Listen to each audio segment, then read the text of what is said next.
Whispers of Pages presents Metamorphosis by Franz Kafka, translated by Ian Courtney, read by Max Kingsley. Chapter 1. One morning, as Gregor Samsa was waking up from anxious dreams, he discovered that in bed he had been changed into a monstrous verminous bug.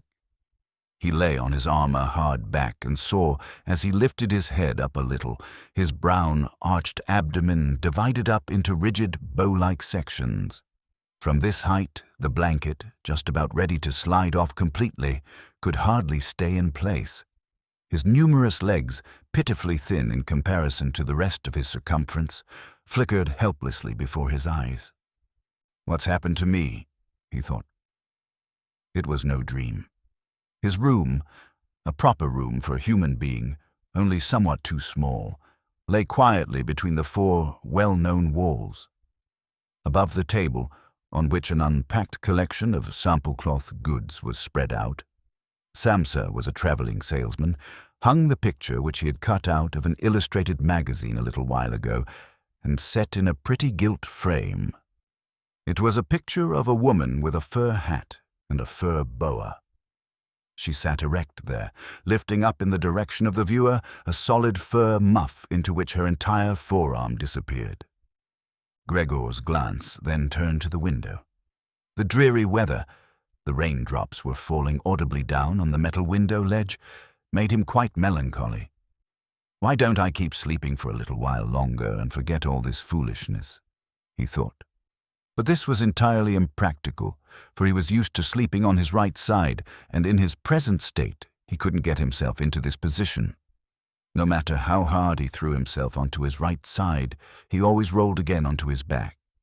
He must have tried it 100 times, closing his eyes so that he would not have to see the wriggling legs, and gave up only when he began to feel a light, dull pain in his side, which he had never felt before.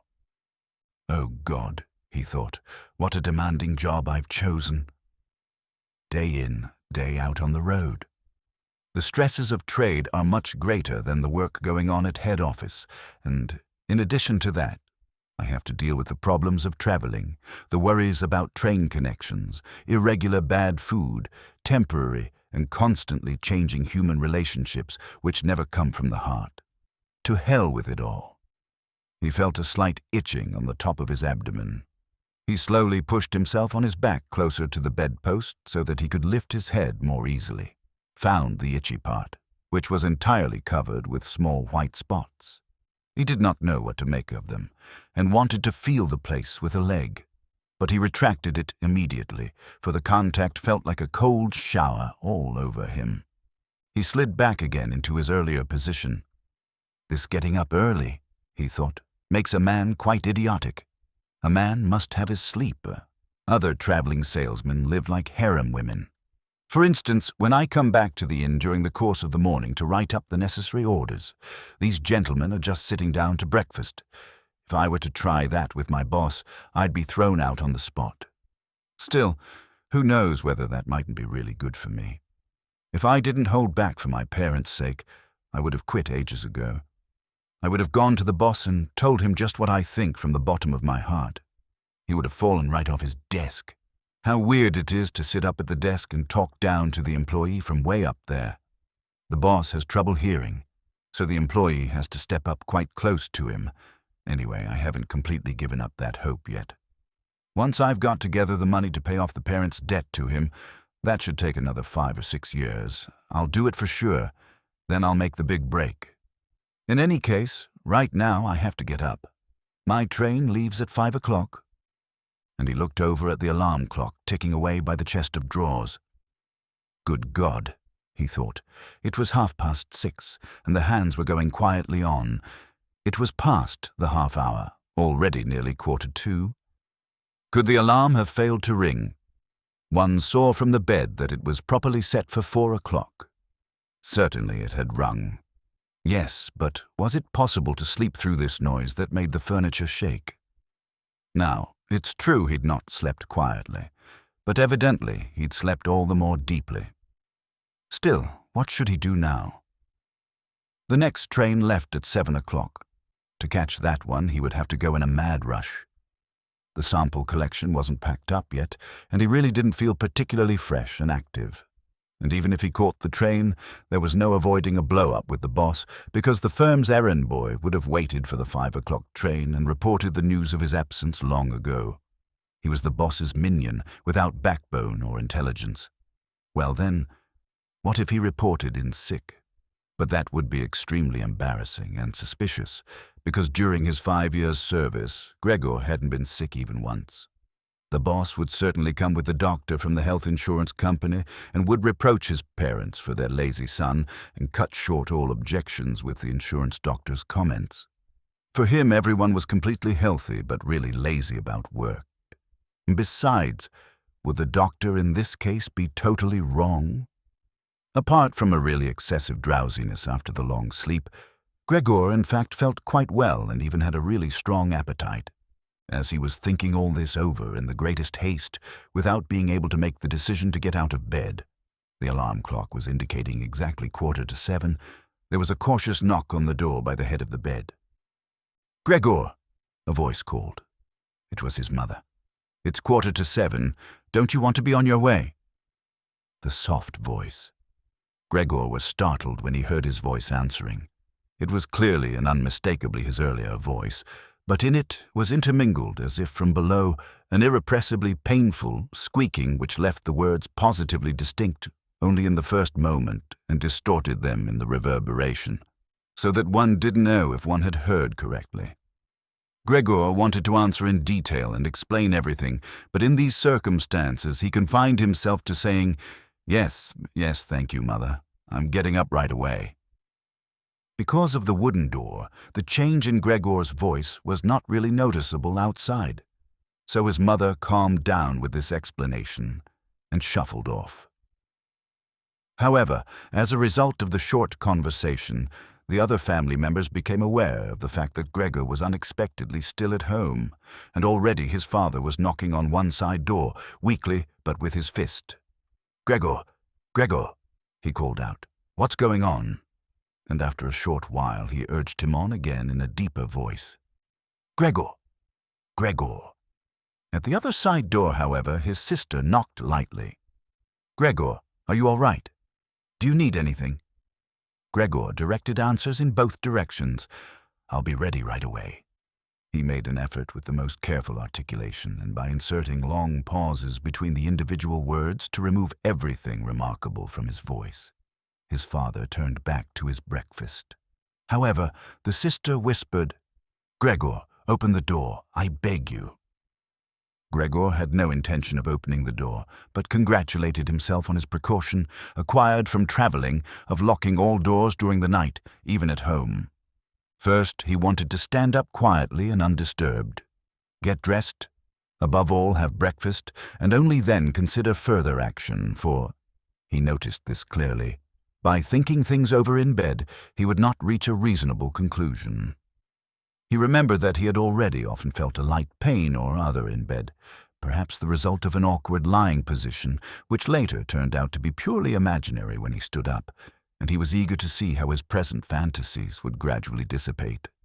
That the change in his voice was nothing other than the onset of a real chill, an occupational illness of commercial travelers, of that he had not the slightest doubt. It was very easy to throw aside the blanket. He needed only to push himself up a little, and it fell by itself. But to continue was difficult, particularly because he was so unusually wide. He needed arms and hands to push himself upright.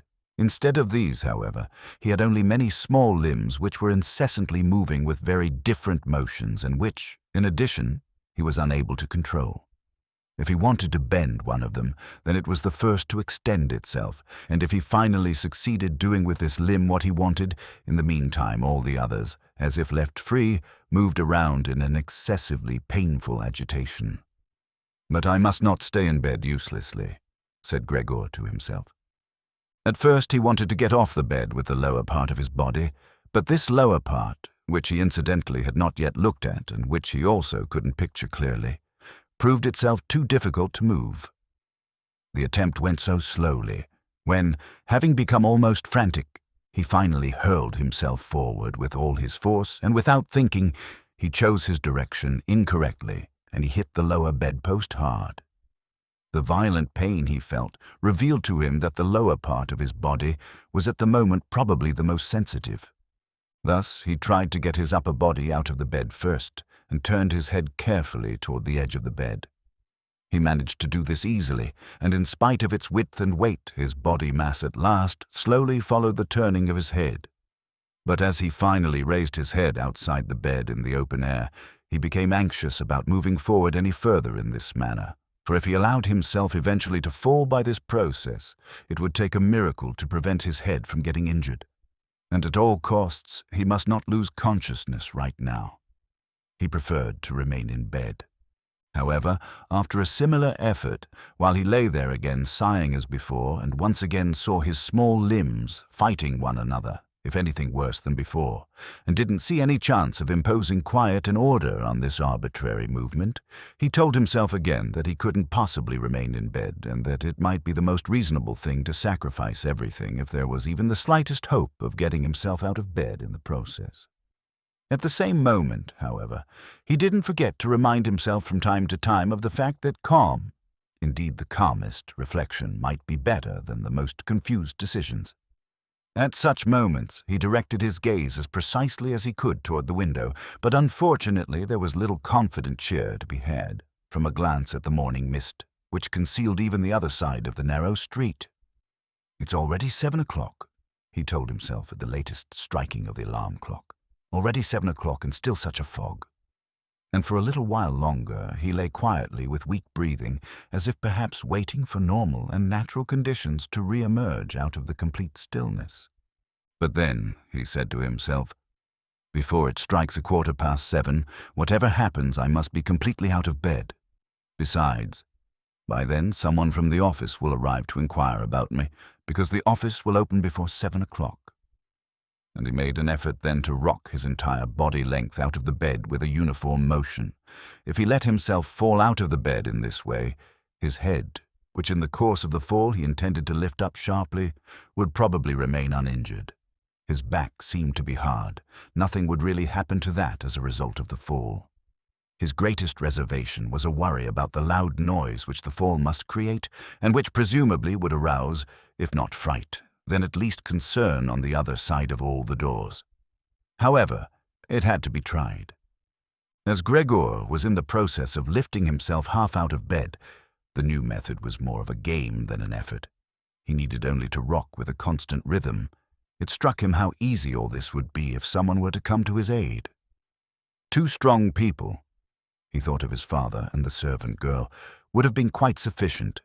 They would have only had to push their arms under his arched back to get him out of the bed, to bend down with their load, and then merely to exercise patience and care that he completed the flip onto the floor, where his diminutive legs would then, he hoped, acquire a purpose. Now, quite apart from the fact that the doors were locked, should he really call out for help? In spite of all his distress, he was unable to suppress a smile at this idea. He had already got to the point where, with a stronger rocking, he maintained his equilibrium with difficulty, and very soon he would finally have to decide, for in 5 minutes it would be 7:15. Then there was a ring at the door of the apartment. "That's someone from the office," he told himself, and he almost froze while his small limbs only danced around all the faster. For one moment, everything remained still. "They aren't opening," Gregor said to himself, caught up in some absurd hope. But of course then, as usual, the servant girl with her firm tread went to the door and opened it. Gregor needed to hear only the visitor's first word of greeting to recognize immediately who it was, the manager himself. Why was Gregor the only one condemned to work in a firm where, at the slightest lapse, someone immediately attracted the greatest suspicion? Were all the employees then collectively, one and all, scoundrels? Was there then among them no truly devoted person who, if he failed to use just a couple of hours in the morning for office work, would become abnormal from pangs of conscience and really be in no state to get out of bed? Was it really not enough to let an apprentice make inquiries, if such questioning was even necessary? Must the manager himself come, and in the process, must it be demonstrated to the entire innocent family that the investigation of this suspicious circumstance could only be entrusted to the intelligence of the manager.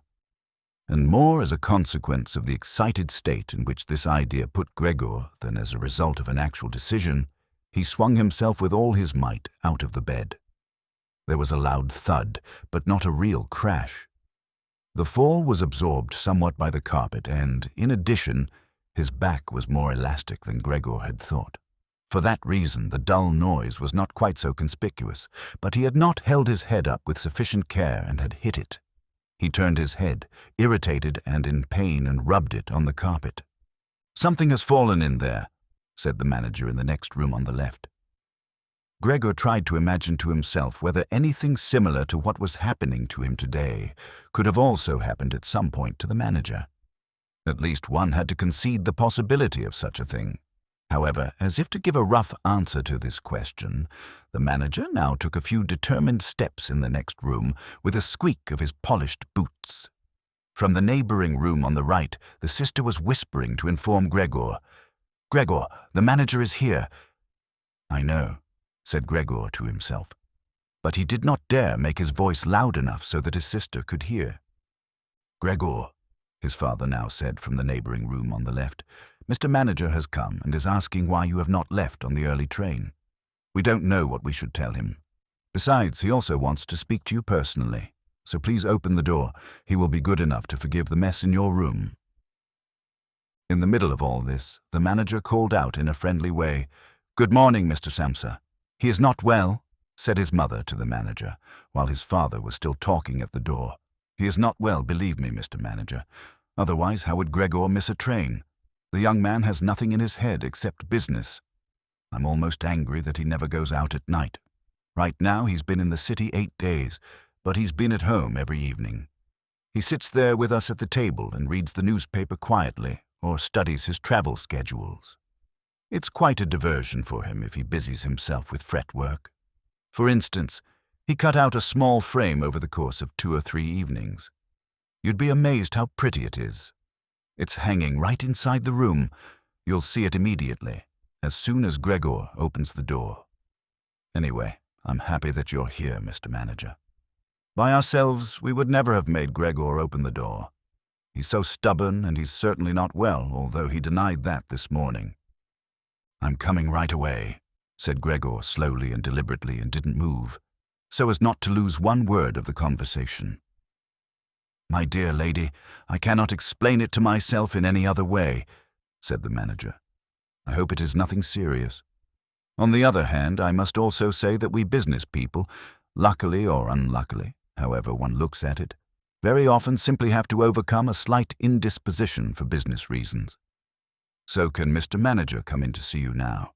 asked his father impatiently, and knocked once again on the door. "No," said Gregor.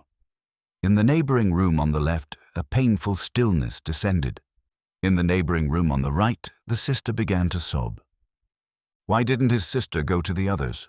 She'd probably just gotten up out of bed now and hadn't even started to get dressed yet. Then why was she crying?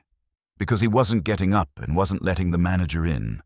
Because he was in danger of losing his position, and because then his boss would badger his parents once again with the old demands. Those were probably unnecessary worries right now. Gregor was still here and wasn't thinking at all about abandoning his family. At the moment, he was lying right there on the carpet, and no one who knew about his condition would have seriously demanded that he let the manager in. But Gregor wouldn't be casually dismissed right away because of this small discourtesy, for which he would find an easy and suitable excuse later on.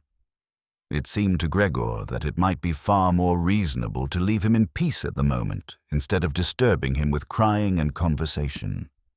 But it was the very uncertainty which distressed the others and excused their behavior. "Mr. Samsa," the manager was now shouting, his voice raised. "What's the matter? You're barricading yourself in your room. Answer with only a yes and a no, are making serious and unnecessary troubles for your parents, and neglecting— I mention this only incidentally— your commercial duties in a truly unheard-of manner. I'm speaking here in the name of your parents and your employer, and I'm requesting you in all seriousness for an immediate and clear explanation. I am amazed. I am amazed. I thought I knew you as a calm, reasonable person, and now you appear suddenly to want to start parading around in weird moods. The chief indicated to me earlier this very day a possible explanation for your neglect. It concerned the collection of cash entrusted to you a short while ago, but in truth, I almost gave him my word of honor that this explanation could not be correct. However, now I see here your unimaginable pig-headedness, and I am totally losing any desire to speak up for you in the slightest, and your position is not at all the most secure. Originally, I intended to mention all this to you privately, but since you are letting me waste my time here uselessly, I don't know why the matter shouldn't come to the attention of your parents. Your productivity has also been very unsatisfactory recently. Of course, it's not the time of year to conduct exceptional business, we recognize that. But a time of year for conducting no business. There is no such thing at all, Mr. Samsa, and such a thing must never be. But Mr. Manager, called Gregor, beside himself, and in his agitation forgetting everything else, I'm opening the door immediately, this very moment. A slight indisposition, a dizzy spell, has prevented me from getting up. I'm still lying in bed right now, but now I'm quite refreshed once again. I'm in the midst of getting out of bed. Just have patience for a short moment. Things are not going so well as I thought, but things are all right. How suddenly this can overcome someone. Just yesterday evening, everything was fine with me. My parents certainly know that. Actually, just yesterday evening, I had a small premonition. People must have seen that in me. Why have I not reported that to the office? But people always think that they'll get over sickness without having to stay at home. Mr. Manager, take it easy on my parents. There is really no basis for the criticisms which you are now making against me, and really nobody has said a word to me about that. Perhaps you have not read the latest orders which I shipped. Besides, now I'm setting out on my trip on the 8 o'clock train. The few hours' rest have made me stronger. Mr. Manager, do not stay. I will be at the office in person right away. Please have the goodness to say that and to convey my respects to the chief. While Gregor was quickly blurting all this out, hardly aware of what he was saying, he had moved close to the chest of drawers without effort, probably as a result of the practice he had already had in bed, and now he was trying to raise himself up on it. Actually, he wanted to open the door. He really wanted to let himself be seen by and to speak with the manager. He was keen to witness what the others now asking after him would say at the sight of him. If they were startled, then Gregor had no more responsibility and could be calm. But if they accepted everything quietly, then he would have no reason to get excited, and, if he got a move on, could really be at the station around 8 o'clock. At first he slid down a few times from the smooth chest of drawers, but at last he gave himself a final swing and stood upright there. He was no longer at all aware of the pains in his lower body, no matter how they might still sting. Now he let himself fall against the back of a nearby chair, on the edge of which he braced himself with his thin limbs. By doing this, he gained control over himself and kept quiet, for he could now hear the manager. "Did you understand a single word?" the manager asked the parents. "Is he playing the fool with us?" "For God's sake," cried the mother, already in tears. "Perhaps he's very ill and we're upsetting him. Greta, Greta," she yelled at that point. "Mother," called the sister from the other side. They were making themselves understood through Gregor's room. "You must go to the doctor right away. Gregor is sick. Hurry to the doctor. Have you heard Gregor speak yet?" "That was an animal's voice," said the manager, remarkably quietly in comparison to the mother's cries. "Anna! Anna!" yelled the father through the hall into the kitchen, clapping his hands. "Fetch a locksmith right away."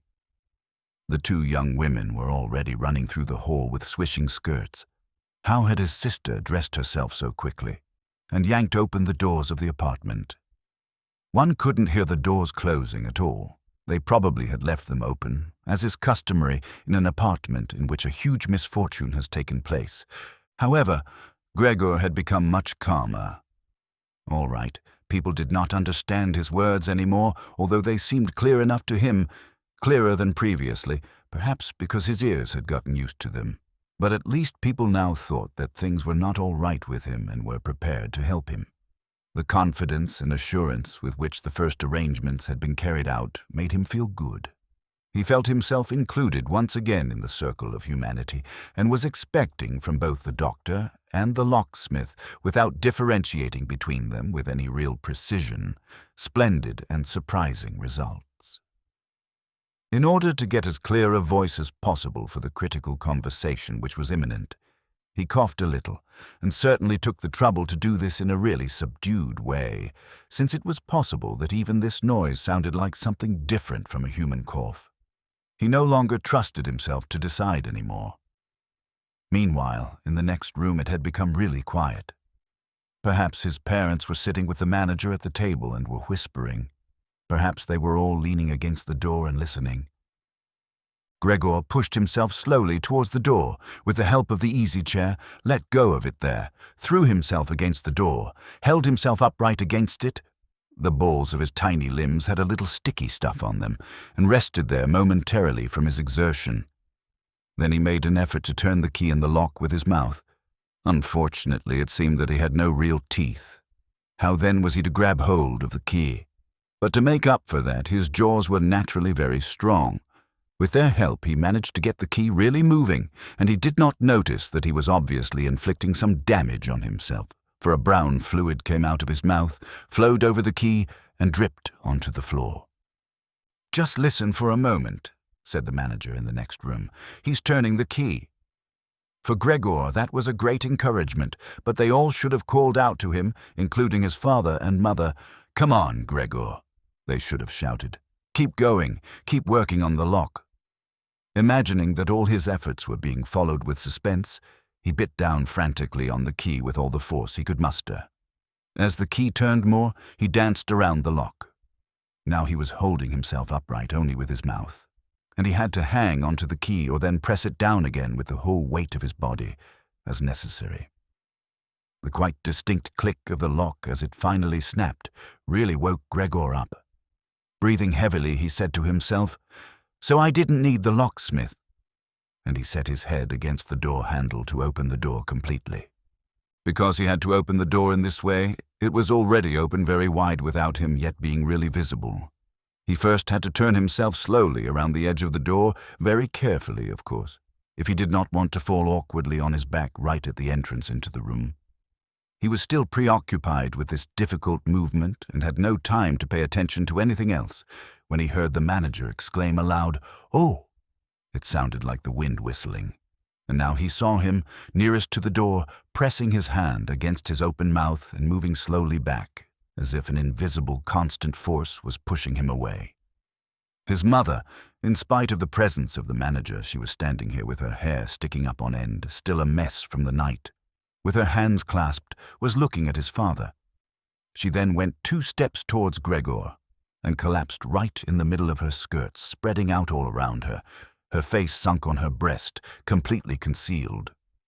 His father clenched his fist with a hostile expression, as if he wished to push Gregor back into his room, then looked uncertainly around the living room, covered his eyes with his hands, and cried so that his mighty breast shook. At this point, Gregor did not take 1 step into the room, but leaned his body from the inside against the firmly bolted wing of the door, so that only half his body was visible, as well as his head, titled sideways, with which he peeped over at the others. Meanwhile, it had become much brighter. Standing out clearly from the other side of the street was a part of the endless grey-black house situated opposite. It was a hospital, with its severe regular windows breaking up the facade. The rain was still coming down, but only in large individual drops, visibly and firmly, thrown down one by one onto the ground. The breakfast dishes were standing piled around on the table, because for his father, breakfast was the most important meal time in the day, which he prolonged for hours by reading various newspapers. Directly across on the opposite wall hung a photograph of Gregor from the time of his military service. It was a picture of him as a lieutenant, as he, smiling and worry-free with his hand on his sword, demanded respect for his bearing and uniform.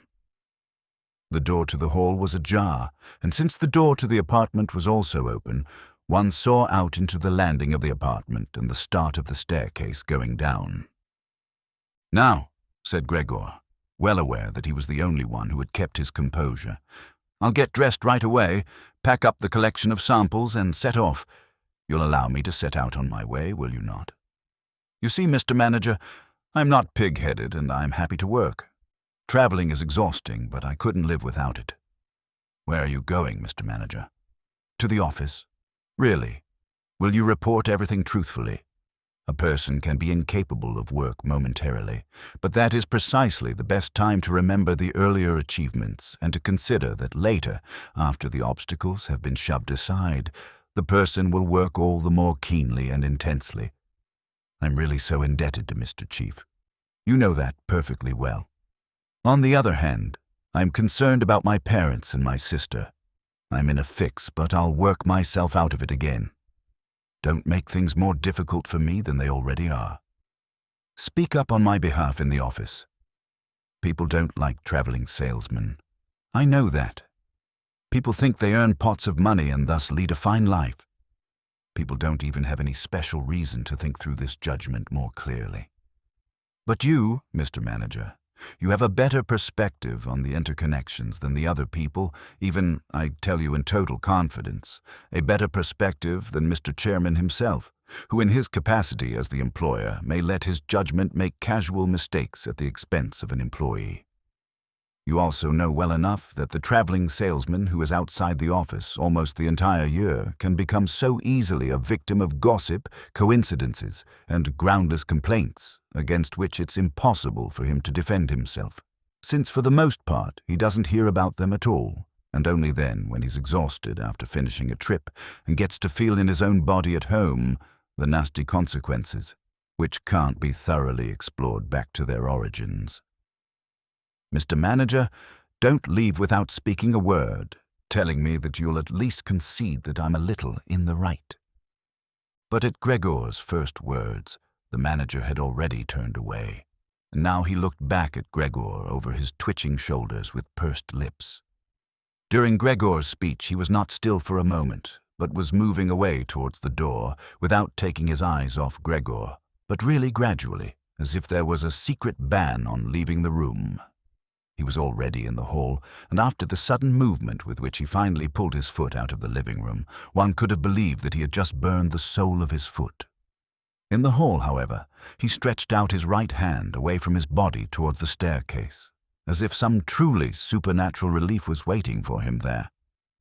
Gregor realized that he must not under any circumstances allow the manager to go away in this frame of mind, especially if his position in the firm was not to be placed in the greatest danger.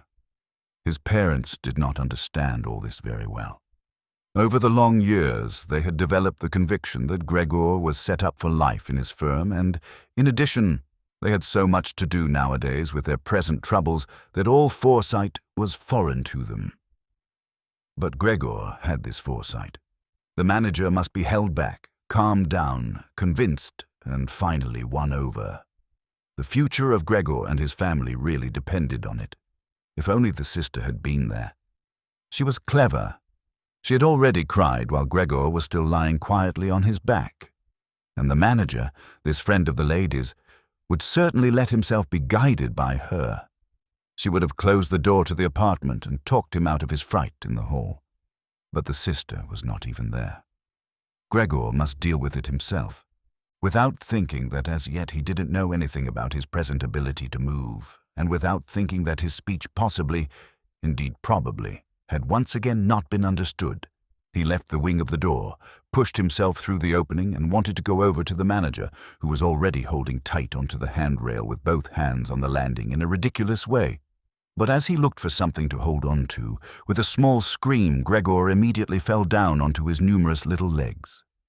Scarcely had this happened when he felt for the first time that morning a general physical well-being. The small limbs had firm floor under them. They obeyed perfectly, as he noticed to his joy, and strove to carry him forward in the direction he wanted. Right away, he believed that the final amelioration of all his suffering was immediately at hand. But at the very moment when he lay on the floor rocking in a restrained manner, quite close and directly across from his mother, apparently totally sunk into herself, she suddenly sprang right up with her arms spread far apart and her fingers extended and cried out, "Help! For God's sake, help!" She held her head bowed down, as if she wanted to view Gregor better, but ran senselessly back, contradicting that gesture, forgetting that behind her stood the table with all the dishes on it. When she reached the table, she sat down heavily on it, as if absent-mindedly, and did not appear to notice at all that next to her coffee was pouring out onto the carpet in a full stream from the large overturned container. "Mother, mother," said Gregor quietly, and looked over towards her. The manager momentarily had disappeared completely from his mind. By contrast, at the sight of the flowing coffee, he couldn't stop himself snapping his jaws in the air a few times. At that, his mother screamed all over again, hurried from the table, and collapsed into the arms of his father, who was rushing towards her. But Gregor had no time right now for his parents. The manager was already on the staircase. His chin level with the banister, the manager looked back for the last time. Gregor took an initial movement to catch up to him if possible, but the manager must have suspected something because he made a leap down over a few stairs and disappeared, still shouting, "Huh!" The sound echoed throughout the entire stairwell. Now, unfortunately, this flight of the manager also seemed completely to bewilder his father, who earlier had been relatively calm, for instead of running after the manager himself, or at least not hindering Gregor from his pursuit, with his right hand he grabbed hold of the manager's cane, which he had left behind with his hat and overcoat on a chair. With his left hand, his father picked up a large newspaper from the table and, stamping his feet on the floor, he set out to drive Gregor back into his room by waving the cane and the newspaper. No request of Gregor's was of any use, no request would even be understood. No matter how willing he was to turn his head respectfully, his father just stomped all the harder with his feet. Across the room from him, his mother had pulled open a window, in spite of the cool weather, and leaning out with her hands on her cheeks, she pushed her face far outside the window. Between the alley and the stairwell a strong draught came up, the curtains on the window flew around, the newspapers on the table swished, and individual sheets fluttered down over the floor. The father relentlessly pressed forward, pushing out sibilants like a wild man. Now, Gregor had no practice at all in going backwards. It was really going very slowly. If Gregor only had been allowed to turn himself around, he would have been in his room right away, but he was afraid to make his father impatient by the time-consuming process of turning around, and each moment he faced the threat of a mortal blow on his back or his head from the cane in his father's hand. Finally, Gregor had no other option, for he noticed with horror that he did not understand yet how to maintain his direction going backwards. And so he began, amid constantly anxious sideways glances in his father's direction, to turn himself around as quickly as possible, although in truth this was only very slowly. Perhaps his father noticed his good intentions, for he did not disrupt Gregor in this motion, but with the tip of the cane from a distance, he even directed here and there Gregor's rotating movement. If only there hadn't been his father's unbearable hissing. Because of that, Gregor totally lost his head. He was already almost totally turned around when, always with this hissing in his ear, he just made a mistake and turned himself back a little. But when he finally was successful in getting his head in front of the door opening, it became clear that his body was too wide to go through any further. Naturally, his father, in his present mental state, had no idea of opening the other wing of the door a bit to create a suitable passage for Gregor to get through. His single, fixed thought was that Gregor must get into his room as quickly as possible. He would never have allowed the elaborate preparations that Gregor required to orient himself and thus perhaps get through the door. On the contrary, as if there were no obstacle and with a peculiar noise, he now drove Gregor forwards. Behind Gregor the sound was at this point no longer like the voice of only a single father. Now it was really no longer a joke, and Gregor forced himself, come what might, into the door. One side of his body was lifted up. He lay at an angle in the door opening. His one flank was sore with the scraping. On the white door, ugly blotches were left. Soon he was stuck fast and would have not been able to move any more on his own. The tiny legs on one side hung twitching in the air above. The ones on the other side were pushed painfully into the floor. Then his father gave him one really strong, liberating push from behind, and he scurried, bleeding severely, far into the interior of his room. The door was slammed shut with a cane, and finally it was quiet. Chapter 2. Gregor first woke up from his heavy, swoon-like sleep in the evening twilight. He would certainly have woken up soon afterwards without any disturbance, for he felt himself sufficiently rested and wide awake, although it appeared to him as if a hurried step and a cautious closing of the door to the hall had aroused him. The shine of the electric street lights lay pale here and there on the ceiling and on the higher parts of the furniture, but underneath around Gregor it was dark. He pushed himself slowly toward the door, still groping awkwardly with his feelers, which he now learned to value for the first time, to check what was happening there. His left side seemed one single, long, unpleasantly stretched scar, and he really had to hobble on his 2 rows of legs. In addition, one small leg had been seriously wounded in the course of the morning incident. It was almost a miracle that only one had been hurt, and dragged lifelessly behind. By the door, he first noticed what had really lured him there. It was the smell of something to eat, for there stood a bowl filled with sweetened milk, in which swam tiny pieces of white bread.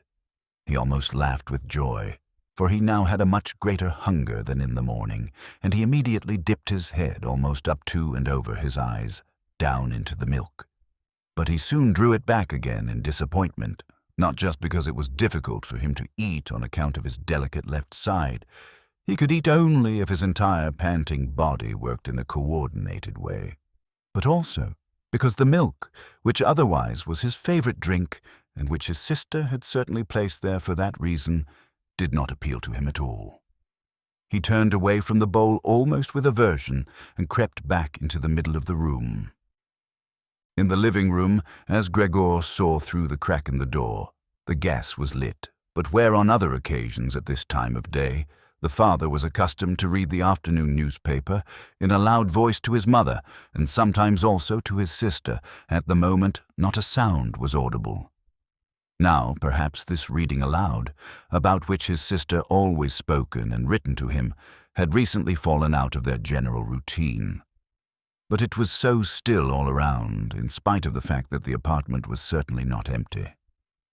"What a quiet life the family leads," said Gregor to himself, and as he stared fixedly out in front of him into the darkness, he felt a great pride that he had been able to provide such a life in a beautiful apartment like this for his parents and his sister. But how would things go if now all tranquility, all prosperity, all contentment should come to a horrible end?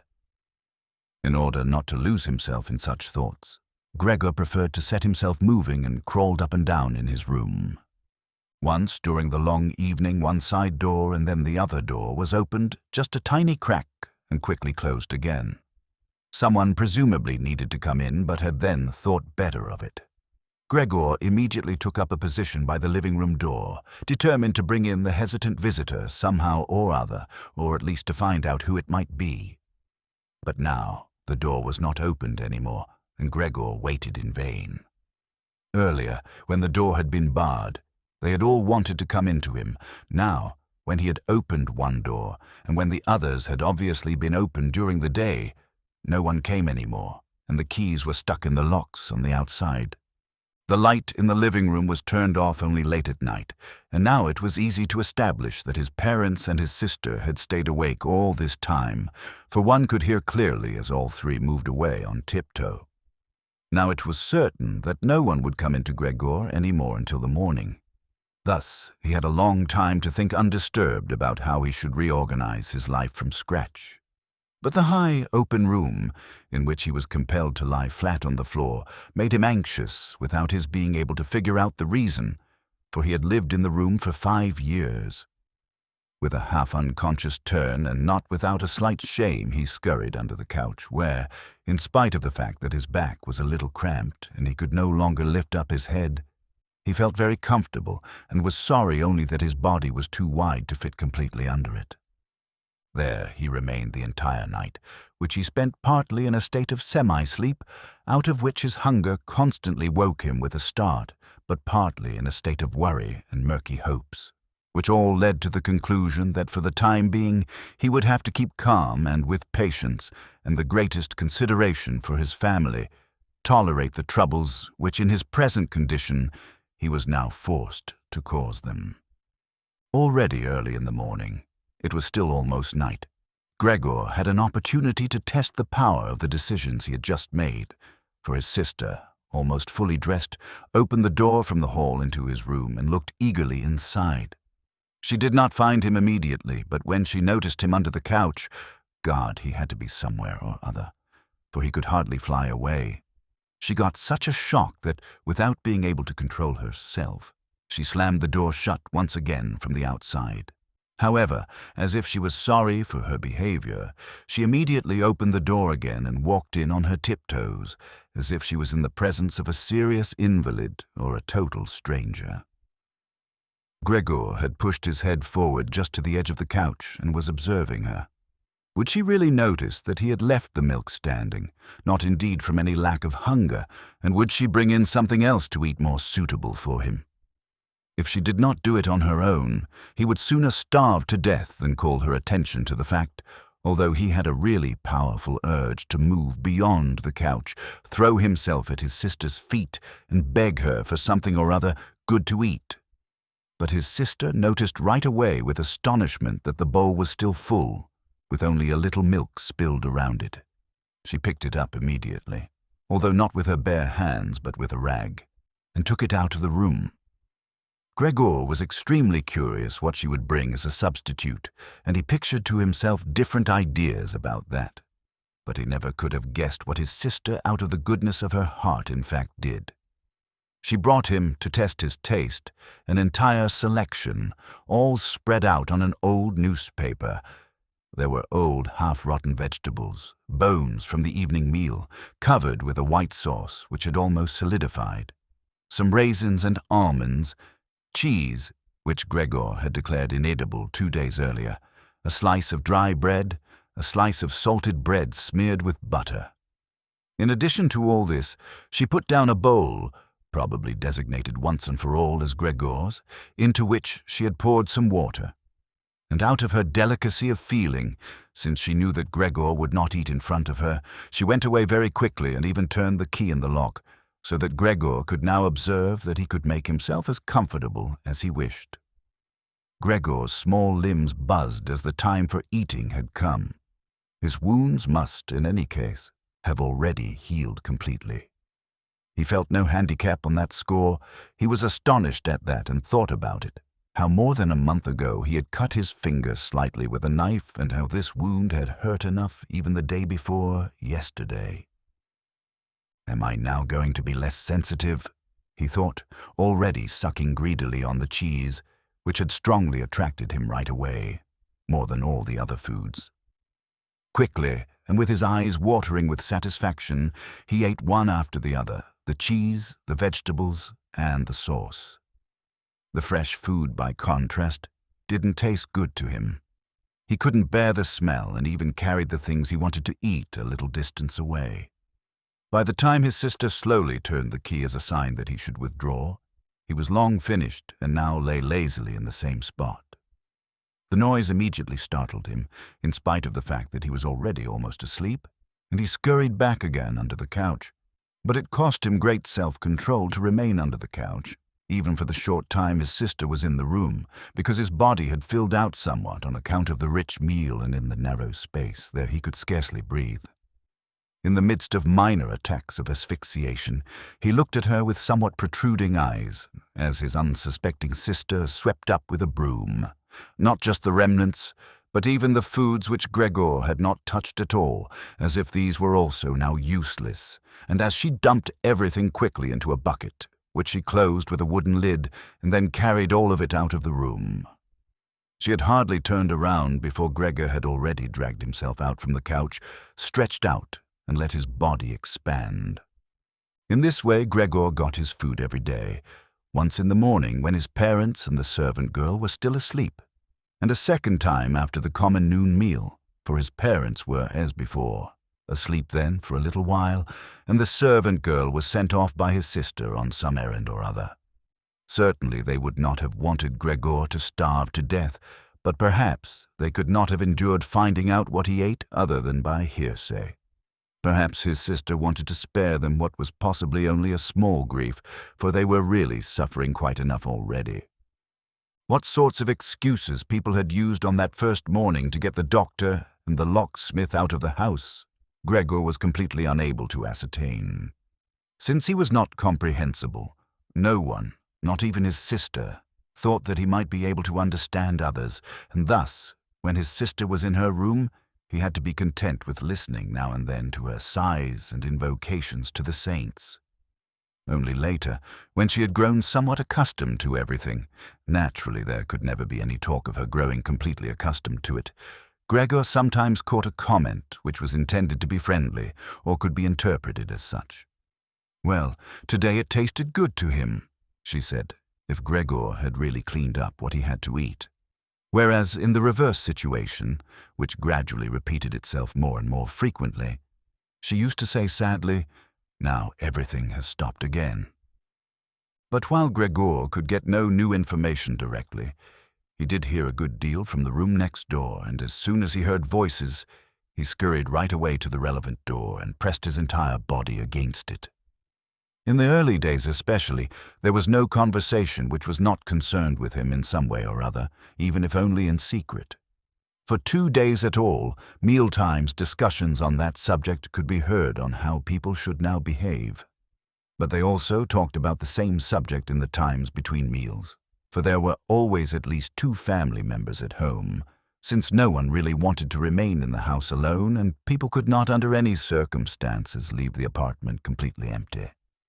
In addition, on the very first day the servant girl, it was not completely clear what and how much she knew about what had happened, on her knees had begged his mother to let her go immediately, and when she said goodbye about 15 minutes later, she thanked them for the dismissal with tears in her eyes, as if she was receiving the greatest favor which people had shown her there, and, without anyone demanding it from her, she swore a fearful oath not to betray anyone, not even the slightest bit.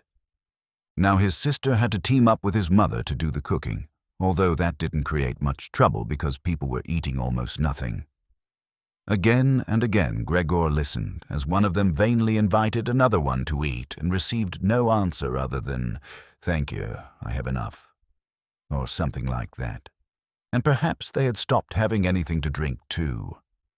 His sister often asked his father whether he wanted to have a beer and gladly offered to fetch it herself. And when his father was silent, she said, in order to remove any reservations he might have, that she could send the caretaker's wife to get it. But then his father finally said a resounding no, and nothing more would be spoken about it. Already during the first day his father laid out all the financial circumstances and prospects to his mother and to his sister as well. From time to time he stood up from the table and pulled out of the small lockbox salvaged from his business, which had collapsed 5 years previously, some document or other, or some notebook. The sound was audible as he opened up the complicated lock and, after removing what he was looking for, locked it up again. These explanations by his father were, in part, the first enjoyable thing that Gregor had the chance to listen to since his imprisonment. He had thought that nothing at all was left over for his father from that business.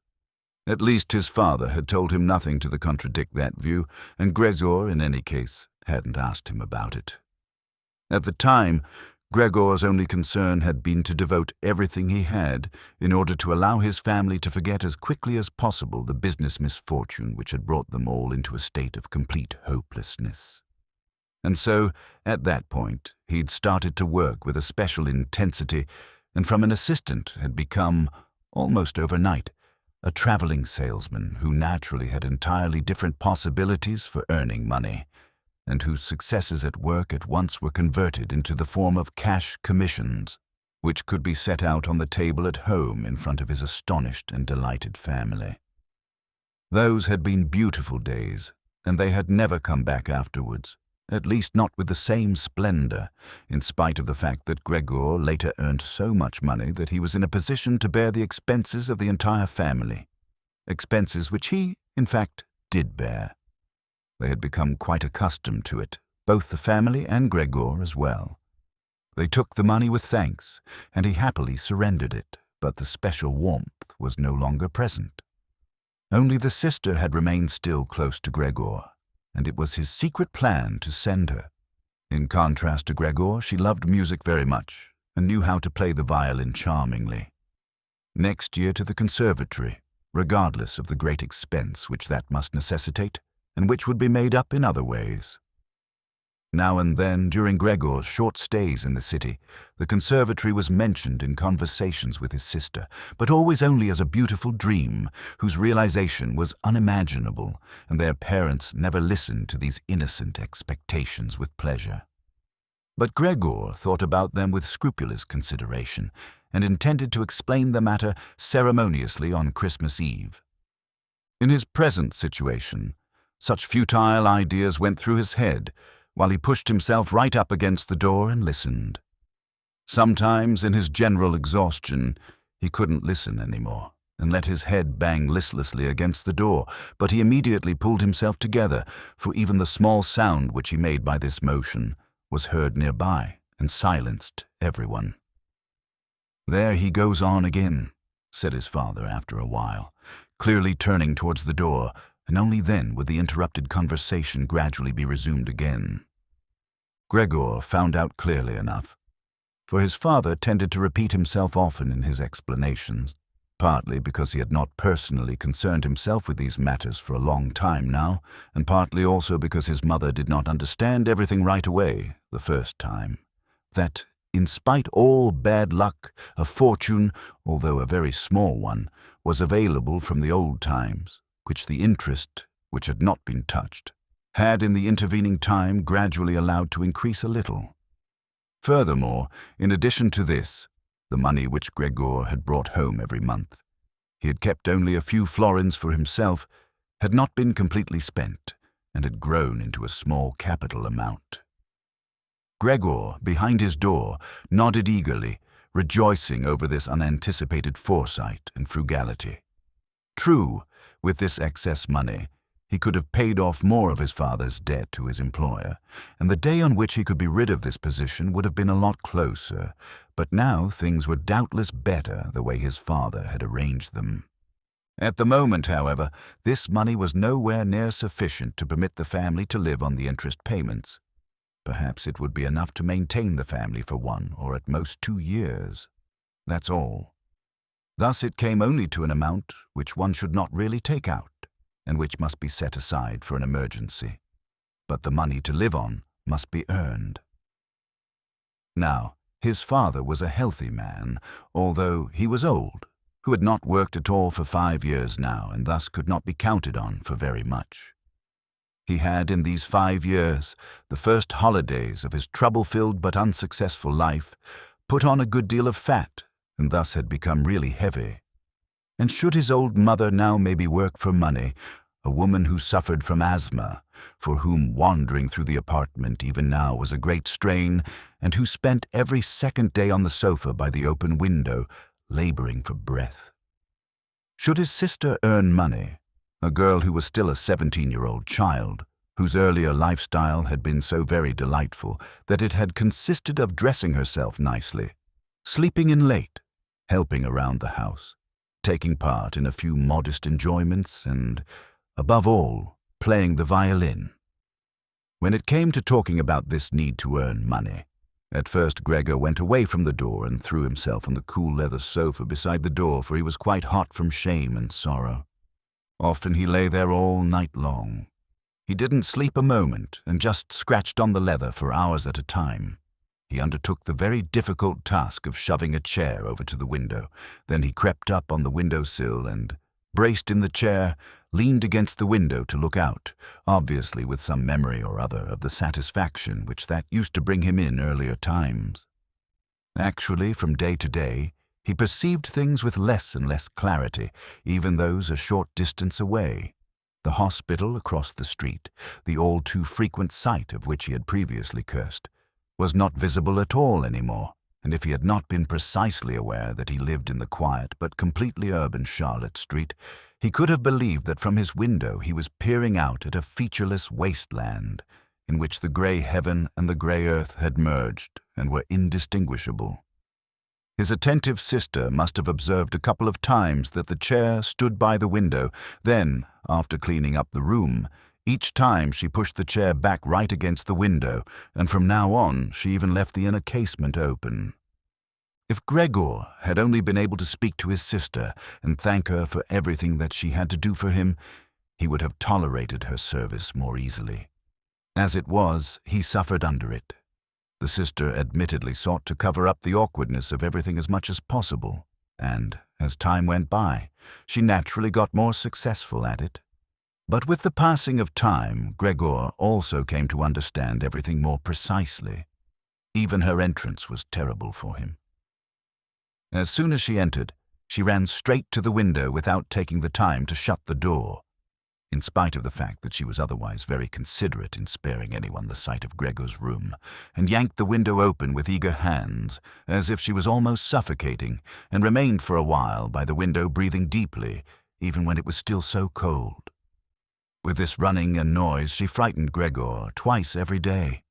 The entire time he trembled under the couch, and yet he knew very well that she would certainly have spared him gladly, if it had only been possible to remain with the window closed in a room where Gregor lived. On one occasion, about 1 month had already gone by since Gregor's transformation, and there was now no particular reason any more for his sister to be startled at Gregor's appearance. She came a little earlier than usual, and came upon Gregor as he was still looking out the window, immobile and well-positioned to frighten someone. It would not have come as a surprise to Gregor if she had not come in, since his position was preventing her from opening the window immediately. But she not only did not step inside, she even retreated and shut the door. A stranger really could have concluded from this that Gregor had been lying in wait for her and wanted to bite her. Of course, Gregor immediately concealed himself under the couch, but he had to wait until the noon meal before his sister returned, and she seemed much less calm than usual. From this, he realized that his appearance was still constantly intolerable to her, and must remain intolerable in future, and that she really had to exert a lot of self-control, not to run away from a glimpse of only the small part of his body which stuck out from under the couch. In order to spare her even this sight, one day he dragged the sheet on his back onto the couch. This task took him 4 hours, and arranged it in such a way that he was now completely concealed, and his sister, even if she bent down, could not see him. If this sheet was not necessary as far as she was concerned, then she could remove it, for it was clear enough that Gregor could not derive any pleasure from isolating himself away so completely. But she left the sheet just as it was, and Gregor believed he even caught a look of gratitude when on one occasion he carefully lifted up the sheet a little with his head to check as his sister took stock of the new arrangement. In the first 2 weeks his parents could not bring themselves to visit him, and he often heard how they fully acknowledged his sister's present work. Whereas earlier they had often got annoyed at his sister because she had seemed to them a somewhat useless young woman.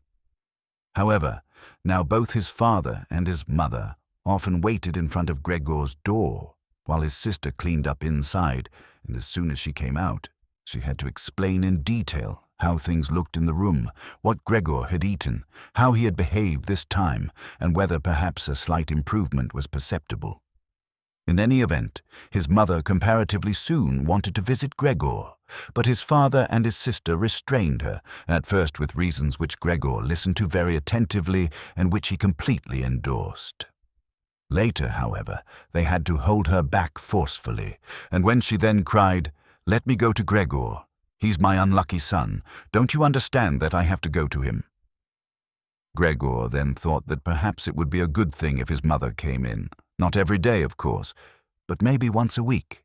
She understood everything much better than his sister, who in spite of all her courage was still a child and, in the last analysis, had perhaps undertaken such a difficult task only out of childish recklessness. Gregor's wish to see his mother was soon realized.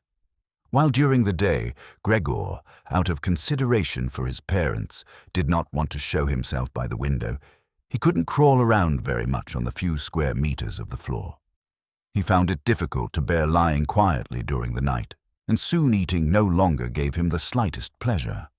So for diversion, he acquired the habit of crawling back and forth across the walls and ceiling. He was especially fond of hanging from the ceiling. The experience was quite different from lying on the floor. It was easier to breathe. A slight vibration went through his body, and in the midst of the almost happy amusement which Gregor found up there, it could happen that, to his own surprise, he let go and hit the floor. However, now he naturally controlled his body quite differently, and he did not injure himself in such a great fall. His sister noticed immediately the new amusement which Gregor had found for himself, for as he crept around, he left behind here and there traces of his sticky stuff, and so she got the idea of making Gregor's creeping around as easy as possible, and thus of removing the furniture which got in the way, especially the chest of drawers and the writing desk. But she was in no position to do this by herself. She did not dare to ask her father to help, and the servant girl would certainly not have assisted her, for although this girl, about 16 years old, had courageously remained since the dismissal of the previous cook, she had begged for the privilege of being allowed to stay permanently confined to the kitchen and of having to open the door only in answer to a special summons. Thus, his sister had no other choice but to involve his mother while his father was absent. His mother approached Gregor's room with cries of excited joy, but she fell silent at the door. Of course, his sister first checked whether everything in the room was in order. Only then did she let his mother walk in. In great haste, Gregor had drawn the sheet down even further and wrinkled it more. The whole thing really looked just like a coverlet thrown carelessly over the couch. On this occasion, Gregor held back from spying out from under the sheet. Thus, he refrained from looking at his mother this time and was just happy that she had come. "Come on, he is not visible," said his sister, and evidently led his mother by the hand. Now Gregor listened as these two weak women shifted the still heavy old chest of drawers from its position, and as his sister constantly took on herself the greatest part of the work, without listening to the warnings of his mother, who was afraid that she would strain herself. The work lasted a long time. After about a quarter of an hour had already gone by, his mother said that it would be better if they left the chest of drawers where it was, because in the first place, it was too heavy. They would not be finished before his father's arrival, and with the chest of drawers in the middle of the room it would block all Gregor's pathways, but in the second place, it might not be certain that Gregor would be pleased with the removal of the furniture. To her, the reverse seemed to be true. The sight of the empty walls pierced her right to the heart, and why should Gregor not feel the same, since he had been accustomed to the room furnishings for a long time and in an empty room would thus feel himself abandoned? "And is it not the case?" his mother concluded very quietly, almost whispering as if she wished to prevent Gregor, whose exact location she really didn't know, from hearing even the sound of her voice, for she was convinced that he did not understand her words. "And isn't it a fact that by removing the furniture we're showing that we're giving up all hope of an improvement and are leaving him to his own resources without any consideration? I think it would be best if we tried to keep the room exactly in the condition in which it was before, so that, when Gregor returns to us, he finds everything unchanged and can forget the intervening time all the more easily." As he heard his mother's words, Gregor realized that the lack of all immediate human contact, together with the monotonous life surrounded by the family over the course of these 2 months, must have confused his understanding, because otherwise he couldn't explain to himself that he, in all seriousness, could have been so keen to have his room emptied. Was he really eager to let the warm room, comfortably furnished with pieces he had inherited, be turned into a cavern in which he would, of course, then be able to crawl about in all directions without disturbance, but at the same time with a quick and complete forgetting of his human past as well? Was he then at this point already on the verge of forgetting, and was it only the voice of his mother, which he had not heard for a long time, that had aroused him? Nothing was to be removed. Everything must remain. In his condition, he couldn't function without the beneficial influences of his furniture. And if the furniture prevented him from carrying out his senseless crawling about all over the place, then there was no harm in that, but rather a great benefit. But his sister unfortunately thought otherwise. She had grown accustomed, certainly not without justification so far as the discussion of matters concerning Gregor was concerned, to act as an special expert with respect to their parents, and so now the mother's advice was for his sister sufficient reason to insist on the removal not only of the chest of drawers and the writing desk, which were the only items she had thought about at first, but also of all the furniture, with the exception of the indispensable couch. Of course, it was not only childish defiance and her recent, very unexpected and hard-won self-confidence which led her to this demand. She had also actually observed that Gregor needed a great deal of room to creep about. The furniture, on the other hand, as far as one could see, was not of the slightest use.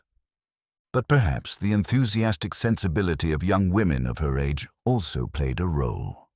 This feeling sought release at every opportunity, and with it, Greta now felt tempted to want to make Gregor's situation even more terrifying, so that then she would be able to do even more for him than now. For surely no one except Greta would ever trust themselves to enter a room in which Gregor ruled the empty walls all by himself. And so she did not let herself be dissuaded from her decision by her mother, who in this room seemed uncertain of herself in her sheer agitation, and soon kept quiet, helping his sister with all her energy to get the chest of drawers out of the room. Now Gregor could still do without the chest of drawers if need be, but the writing desk really had to stay, and scarcely had the women left the room with the chest of drawers, groaning as they pushed it, when Gregor stuck his head out from under the sofa to take a look how he could intervene cautiously and with as much consideration as possible. But unfortunately, it was his mother who came back into the room first, while Greta had her arms wrapped around the chest of drawers in the next room and was rocking it back and forth by herself, without moving it from its position. His mother was not used to the sight of Gregor. He could have made her ill, and so, frightened, Gregor scurried backwards right to the other end of the sofa, but he could no longer prevent the sheet from moving forward a little. That was enough to catch his mother's attention. She came to a halt, stood still for a moment, and then went back to Greta. Although Gregor kept repeating to himself over and over that really nothing unusual was going on, that only a few pieces of furniture were being rearranged, he soon had to admit to himself that the movements of the women to and fro, their quiet conversations, the scratching of the furniture on the floor affected him like a great swollen commotion on all sides, and so firmly was he pulling in his head and legs and pressing his body into the floor, he had to tell himself unequivocally that he wouldn't be able to endure all this much longer. They were cleaning out his room, taking away from him everything he cherished. They had already dragged out the chest of drawers in which the fret saw and other tools were kept, and they were now loosening the writing desk, which was fixed tight to the floor, the desk on which he, as a business student, a school student, indeed even as an elementary school student, had written out his assignments. At that moment, he really didn't have any more time to check the good intentions of the two women, whose existence he had in any case almost forgotten, because in their exhaustion they were working really silently, and the heavy stumbling of their feet was the only sound to be heard. And so he scuttled out. The women were just propping themselves up on the writing desk in the next room in order to take a breather, changing the direction of his path 4 times. He really didn't know what he should rescue first. Then he saw hanging conspicuously on the wall, which was otherwise already empty, the picture of the woman dressed in nothing but fur. He quickly scurried up over it and pressed himself against the glass that held it in place and which made his hot abdomen feel good. At least this picture, which Gregor at the moment completely concealed, surely no one would now take away. He twisted his head towards the door of the living room to observe the women as they came back in. They had not allowed themselves very much rest and were coming back right away. Greta had placed her arm around her mother and held her tightly. "So what shall we take now?" said Greta, and looked around her. Then her glance crossed with Gregor's from the wall. She kept her composure only because her mother was there.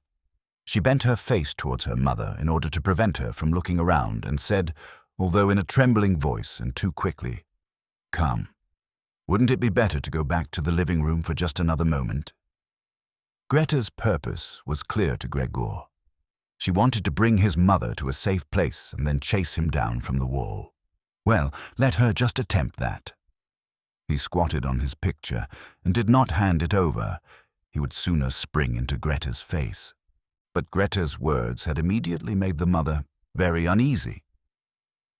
She walked to the side, caught sight of the enormous brown splotch on the flowered wallpaper, and, before she became truly aware that what she was looking at was Gregor, screamed out in a high-pitched raw voice, "Oh God, oh God," and fell with outstretched arms, as if she was surrendering everything, down onto the couch and lay there motionless. "Gregor, you!" cried out his sister with a raised fist and an urgent glare. Since his transformation, those were the first words which she had directed right at him. She ran into the room next door to bring some spirits or other with which she could revive her mother from her fainting spell. Gregor wanted to help as well. There was time enough to save the picture, but he was stuck fast on the glass and had to tear himself loose forcefully. Then he also scurried into the next room as if he could give his sister some advice, as in earlier times, but then he had to stand there idly behind her while she rummaged about among various small bottles. Still, she was frightened when she turned around. A bottle fell onto the floor and shattered. A splinter of glass wounded Gregor in the face. Some corrosive medicine or other dripped over him. Now, without lingering any longer, Greta took as many small bottles as she could hold and ran with them into her mother. She slammed the door shut with her foot. Gregor's was now shut off from his mother, who was perhaps near death thanks to him. He could not open the door, and he did not want to chase away his sister, who had to remain with her mother. At this point, he had nothing to do but wait, and overwhelmed with self-reproach and worry, he began to creep and crawl over everything: walls, furniture, and ceiling. Finally, in his despair, as the entire room started to spin around him, he fell onto the middle of the large table. A short time elapsed. Gregor lay there limply. All around was still. Perhaps that was a good sign. Then there was ring at the door. The servant girl was naturally shut up in her kitchen, and Greta must therefore go to open the door. The father had arrived. "What's happened?" were his first words. Greta's appearance had told him everything. Greta replied with a dull voice. Evidently, she was pressing her face into her father's chest. "Mother fainted, but she's getting better now. Gregor has broken loose." "Yes, I have expected that," said his father. "I always told you that, but you women don't want to listen." It was clear to Gregor that his father had badly misunderstood Greta's short message and was assuming that Gregor had committed some violent crime or other. Thus, Gregor now had to find his father to calm him down, for he had neither the time nor the opportunity to clarify things for him.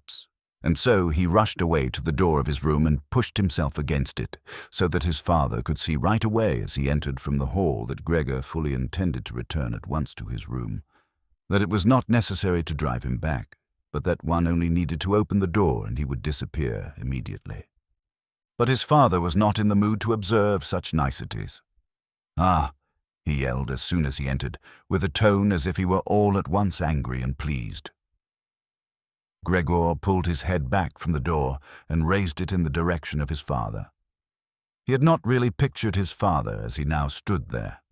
Of course, what with his new style of creeping all around, he had in the past, while neglected to pay attention to what was going on in the rest of the apartment, as he had done before, and really should have grasped the fact that he would encounter different conditions. Nevertheless, was that still his father? Was that the same man who had lain exhausted and buried in bed in earlier days when Gregor was setting out on a business trip, who had received him on the evenings of his return in a sleeping gown and armchair, totally incapable of standing up? who had only lifted his arm as a sign of happiness, and who, in their rare strolls together a few Sundays a year, and on the important holidays, made his way slowly forwards between Gregor and his mother, who themselves moved slowly. Always a bit more slowly than them, bundled up in his old coat, all the time setting down his walking stick carefully, and who, when he had wanted to say something, almost always stood still and gathered his entourage around him. But now he was standing up really straight, dressed in a tight-fitting blue uniform with gold buttons, like the ones servants wear in a banking company. Above the high, stiff collar of his jacket, his firm double chin stuck out prominently. Beneath his bushy eyebrows, the glance of his black eyes was freshly penetrating and alert. His otherwise disheveled white hair was combed down into a carefully exact shining part. He threw his cap, on which a gold monogram, apparently the symbol of the bank, was affixed in an arc across the entire room onto the sofa, and moved, throwing back the edge of the long coat of his uniform, with his hands in his trouser pockets and a grim face, right up to Gregor. He really didn't know what he had in mind, but he raised his foot uncommonly high anyway, and Gregor was astonished at the gigantic size of his sole of his boot. However, he did not linger on that point, for he knew from the first day of his new life that, as far as he was concerned, his father considered the greatest force the only appropriate response. And so he scurried away from his father, stopped when his father remained standing, and scampered forward again when his father merely stirred. In this way, they made their way around the room repeatedly, without anything decisive taking place. Indeed, because of the slow pace, it didn't look like a chase. Gregor remained on the floor for the time being, especially as he was afraid that his father could take a flight up onto the wall or the ceiling as an act of real malice. At any event, Gregor had to tell himself that he couldn't keep up this running around for a long time, because whenever his father took a single step, he had to go through an enormous number of movements. Already he was starting to suffer from a shortage of breath, just as in his earlier days his lungs had been quite unreliable. As he now staggered around in this way in order to gather all his energies for running, hardly keeping his eyes open, in his listlessness he had no notion at all of any escape other than by running, and had almost already forgotten that the walls were available to him, although they were obstructed by carefully carved furniture full of sharp points and spikes. At that moment, something or other thrown casually flew down close by and rolled in front of him. It was an apple. Immediately a second one flew after it. Gregor stood still in fright. Further flight was useless, for his father had decided to bombard him.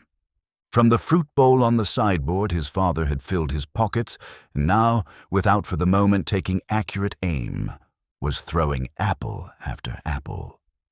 These small red apples rolled as if electrified around on the floor and collided with each other. A weakly thrown apple grazed Gregor's back but skidded off harmlessly. However, another thrown immediately after that. One drove into Gregor's back really hard. Gregor wanted to drag himself off, as if the unexpected and incredible pain would go away if he changed his position. But he felt as if he was nailed in place and lay stretched out completely confused in all his senses.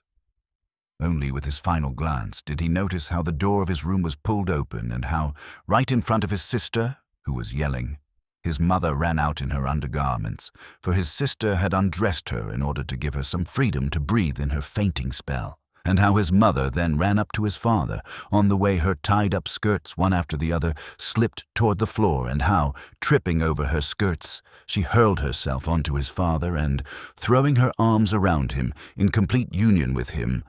But at this moment, Gregor's powers of sight gave way, as her hands reached to the back of his father's head, and she begged him to spare Gregor's life. Chapter 3. Gregor's serious wound, from which he suffered for over a month. Since no one ventured to remove the apple, it remained in his flesh as a visible reminder. Seemed by itself to have reminded the father that, in spite of his present unhappy and hateful appearance, Gregor was a member of the family, something one should not treat as an enemy, and that it was, on the contrary, a requirement of family duty to suppress one's aversion and to endure. Nothing else. Just endure. And if through his wound Gregor had now apparently lost for good his ability to move and for the time being needed many, many minutes to crawl across this room, like an aged invalid, so far as creeping up high was concerned, that was unimaginable. Nevertheless, for this worsening of his condition, in his opinion, he did get completely satisfactory compensation, because every day towards evening the door to the living room, which he was in the habit of keeping a sharp eye on even 1 or 2 hours beforehand, was opened so that he, lying down in the darkness of his room, invisible from the living room, could see the entire family at the illuminated table and listen to their conversation, to a certain extent with their common permission, a situation quite different from what happened before. Of course, it was no longer the animated social interaction of former times, about which Gregor in small hotel rooms had always thought about with a certain longing, when, tired out, he had to throw himself in the damp bedclothes. For the most part, what went on now was very quiet. After the evening meal, the father fell asleep quickly in his armchair. The mother and sister talked guardedly to each other in the stillness. Bent far over, the mother sewed fine undergarments for a fashion shop. The sister, who had taken on a job as a salesgirl, in the evening studied stenography and French, so as perhaps later to obtain a better position. Sometimes the father woke up and, as if he was quite ignorant that he had been asleep, said to the mother, "How long you've been sewing today?" and went right back to sleep, while the mother and the sister smiled tiredly to each other. With a sort of stubbornness, the father refused to take off his servant's uniform even at home, and while his sleeping gown hung unused on the coat hook, the father dozed completely dressed in his place, as if he was always ready for his responsibility, and even here was waiting for the voice of his superior. As result, in spite of all the care of the mother and sister, his uniform, which even at the start was not new, grew dirty, and Gregor looked often for the entire evening at this clothing, with stains all over it and with its gold buttons always polished, in which the old man, although very uncomfortable, slept peacefully nonetheless. As soon as the clock struck 10, the mother tried encouraging the father gently to wake up, and then persuading him to go to bed, on the ground that he couldn't get a proper sleep here, and the father, who had to report for service at 6 o'clock, really needed a good sleep. But in his stubbornness, which had gripped him since he had become a servant, he insisted always on staying even longer by the table, although he regularly fell asleep and then could only be prevailed upon with the greatest difficulty to trade his chair for the bed. No matter how much the mother and sister might at that point work on him with small admonitions, for a quarter of an hour he would remain shaking his head slowly, his eyes closed, without standing up. The mother would pull him by the sleeve and speak flattering words into his ear. The sister would leave her work to help her mother, but that would not have the desired effect on the father. He would settle himself even more deeply in his armchair. Only when the two women grabbed him under the armpits would he throw his eyes open, look back and forth at the mother and sister, and habitually say, "This is a life. This is the peace and quiet of my old age." And propped up by both women, he would heave himself up, elaborately, as if for him it was the greatest travail, allow himself to be led to the door by the women, wave them away there, and proceed on his own from there, while the mother quickly threw down her sewing implements and the sister her pen in order to run after the father and help him some more. In this overworked and exhausted family who had time to worry any longer about Gregor more than was absolutely necessary, the household was constantly getting smaller. The servant girl was now let go. A huge, bony cleaning woman with white hair flapping all over her head came in the morning and the evening to do the heaviest work. The mother took care of everything else, in addition to her considerable sewing work. It even happened that various pieces of family jewelry, which previously the mother and sister had been overjoyed to wear on social and festive occasions, were sold, as Gregor found out in the evening from the general discussion of the prices they had fetched. But the greatest complaint was always that they could not leave this apartment, which was too big for their present means, since it was impossible to imagine how Gregor might be moved. But Gregor fully recognized that it was not just consideration for him which was preventing a move, for he could have been transported easily in a suitable box with a few air holes. The main thing holding the family back from a change in living quarters was far more their complete hopelessness and the idea that they had been struck by a misfortune like no one else in their entire circle of relatives and acquaintances.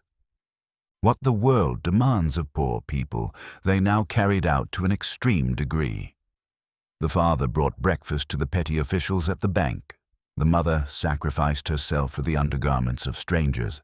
The sister behind her desk was at the beck and call of customers, but the family's energies did not extend any further. And the wound in his back began to pain Gregor all over again, when now mother and sister, after they had escorted the father to bed, came back, let their work lie, moved close together, and sat cheek to cheek, and when his mother would now say, pointing to Gregor's room, "Close the door, Greta." And when Gregor was again in the darkness, while close by the women mingled their tears or, quite dry-eyed, stared at the table. Gregor spent his nights and days with hardly any sleep. Sometimes he thought that the next time the door opened, he would take over the family arrangements just as he had earlier. In his imagination appeared again, after a long time, his employer and supervisor and the apprentices, the excessively gormless custodian, 2 or 3 friends from other businesses, a chambermaid from a hotel in the provinces, a loving, fleeting memory, a female cashier from a hat shop, whom he had seriously but too slowly courted. They all appeared mixed in with strangers or people he had already forgotten, but instead of helping him and his family, they were all unapproachable, and he was happy to see them disappear. But then he was in no mood to worry about his family. He was filled with sheer anger over the wretched care he was getting, even though he couldn't imagine anything for which he might have an appetite. Still, he made plans about how he could take from the larder what he at all account deserved, even if he wasn't hungry.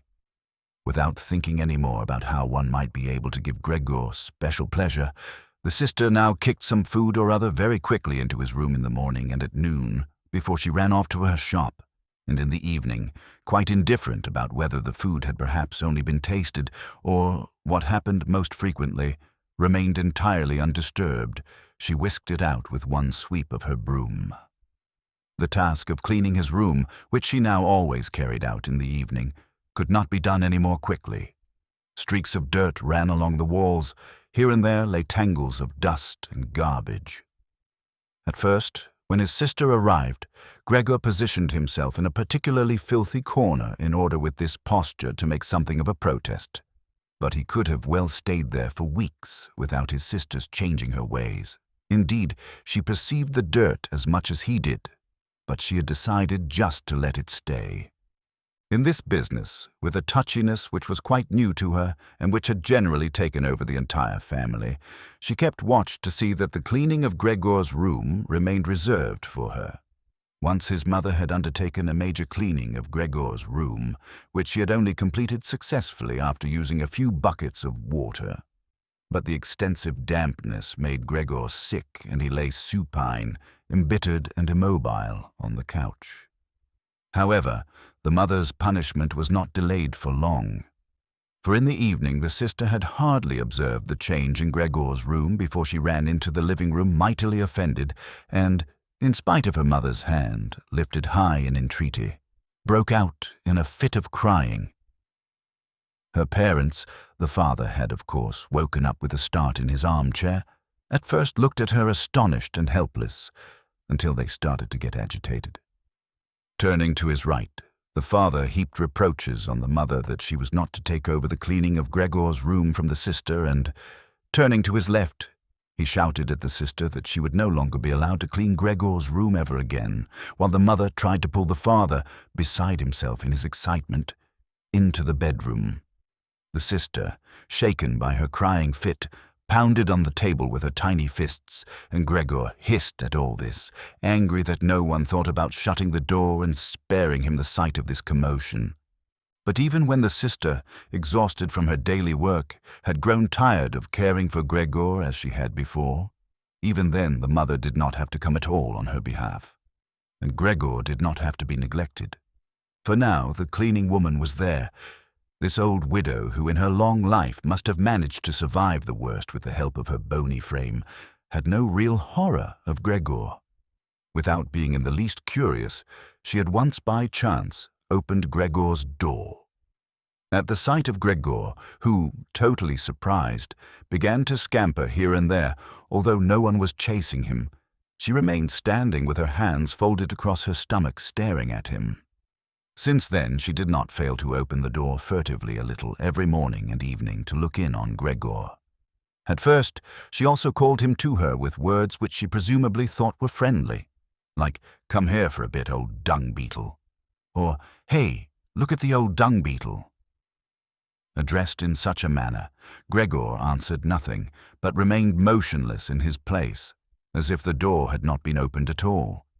If only, instead of allowing this cleaning woman to disturb him uselessly whenever she felt like it, they had instead given her orders to clean up his room every day. One day in the early morning, a hard downpour, perhaps already a sign of the coming spring, struck the window panes. When the cleaning woman started up once again with her usual conversation, Gregor was so bitter that he turned towards her as if for an attack, although slowly and weakly. But instead of being afraid of him, the cleaning woman merely lifted up a chair standing close by the door and, as she stood there with her mouth wide open, her intention was clear. She would close her mouth only when the chair in her hand had been thrown down on Gregor's back. "This goes no further, all right?" she asked, as Gregor turned himself around again, and she placed the chair calmly back in the corner. Gregor ate hardly anything anymore. Only when he chanced to move past the food which had been prepared did he, as a game, take a bit into his mouth, hold it there for hours, and generally spit it out again. At first he thought it might be his sadness over the condition of his room which kept him from eating, but he very soon became reconciled to the alterations in his room. People had grown accustomed to put into storage in his room things which they couldn't put anywhere else, and at this point there were many such things, now that they had rented one room of the apartment to 3 lodgers. These solemn gentlemen, all 3 had full beards, as Gregor once found out through a crack in the door, were meticulously intent on tidiness, not only in their own room, but, since they had now rented a room here, in the entire household, and particularly in the kitchen. They simply did not tolerate any useless or shoddy stuff. Moreover, for the most part, they had brought with them their own pieces of furniture.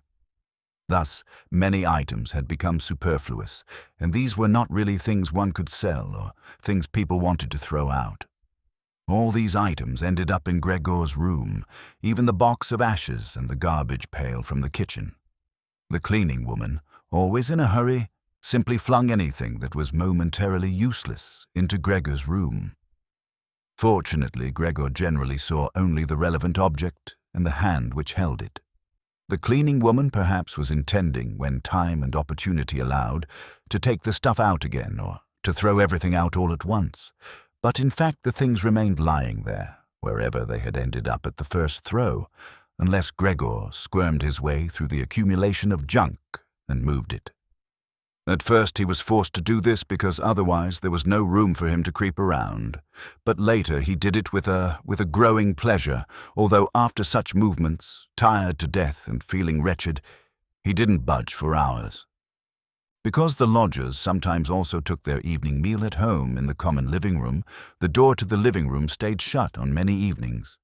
But Gregor had no trouble at all going without the open door. Already on many evenings when it was open he had not availed himself of it, but, without the family noticing, was stretched out in the darkest corner of his room. However, once the cleaning woman had left the door to the living room slightly ajar, and it remained open even when the lodgers came in the evening and the lights were put on. They sat down at the head of the table, where in earlier days the mother, the father, and Gregor had eaten, unfolded their serviettes, and picked up their knives and forks. The mother immediately appeared in the door with a dish of meat, and right behind her, the sister with a dish piled high with potatoes. The food gave off a lot of steam.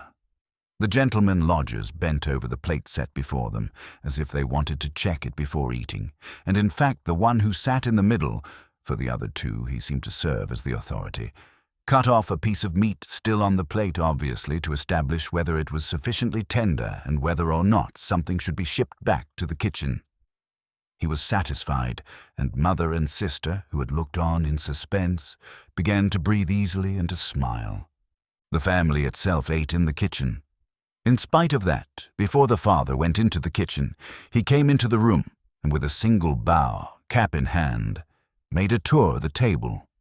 The lodgers rose up collectively and murmured something in their beards. Then, when they were alone, they ate almost in complete silence. It seemed odd to Gregor that out of all the many different sorts of sounds of eating, what was always audible was their chewing teeth, as if by that Gregor should be shown that people needed their teeth to eat and that nothing could be done even with the most handsome toothless jawbone. "I really do have an appetite," Gregor said to himself sorrowfully, "but not for these things, how these lodgers stuff themselves, and I am dying." On this very evening, Gregor didn't remember hearing the violin all through this period. It sounded from the kitchen. The lodgers had already ended their night meal. The middle one had pulled out a newspaper and had given each of the other two a page, and they were now leaning back, reading and smoking. When the violin started playing, they became attentive, got up, and went on tiptoe to the hall door, at which they remained standing, pressed up against one another. They must have been audible from the kitchen because the father called out, "Perhaps the gentlemen don't like the playing? It can be stopped at once." "On the contrary," stated the lodger in the middle, "might the young woman not come in to us and play in the room here, where it is really much more comfortable and cheerful?" "Oh, thank you," cried out the father, as if he were the one playing the violin.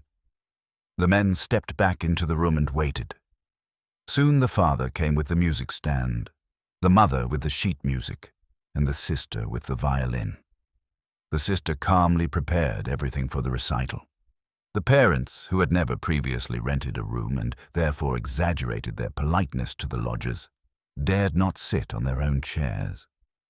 The father leaned against the door, his right hand stuck between two buttons of his buttoned-up uniform. The mother, however, accepted a chair offered by one lodger. Since she left the chair sit where the gentleman had chanced to put it, she sat to one side in a corner. The sister began to play. The father and mother followed attentively, one on each side, the movements of her hands. Attracted by the playing, Gregor had ventured to advance a little further forward, and his head was already in the living room. He scarcely wondered about the fact that recently he'd had so little consideration for the others. Earlier, this consideration had been something he was proud of, and for that very reason, he would have had at this moment more reason to hide away, because as a result of the dust which lay all over his room and flew around with the slightest movement, he was totally covered in dirt. On his back and his sides, he carted around with him dust, threads, hair, and remnants of food. His indifference to everything was much too great for him to lie on his back and scour himself on the carpet, as he often had done earlier during the day. In spite of his condition, he had no timidity about inching forward a bit on the spotless floor of the living room. In any case, no one paid him any attention. The family was all caught up in the violin playing.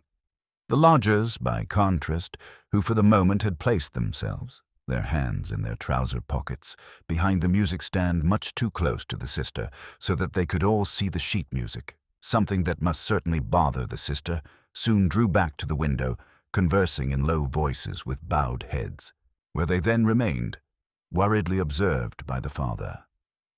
It now seemed really clear that, having assumed they were to hear a beautiful or entertaining violin recital, they were disappointed and were allowing their peace and quiet to be disturbed only out of politeness. The way in which they all blew the smoke from their cigars out of their noses and mouths, in particular, led one to conclude that they were very irritated. And yet his sister was playing so beautifully. Her face was turned to the side. Her gaze followed the score intently and sadly.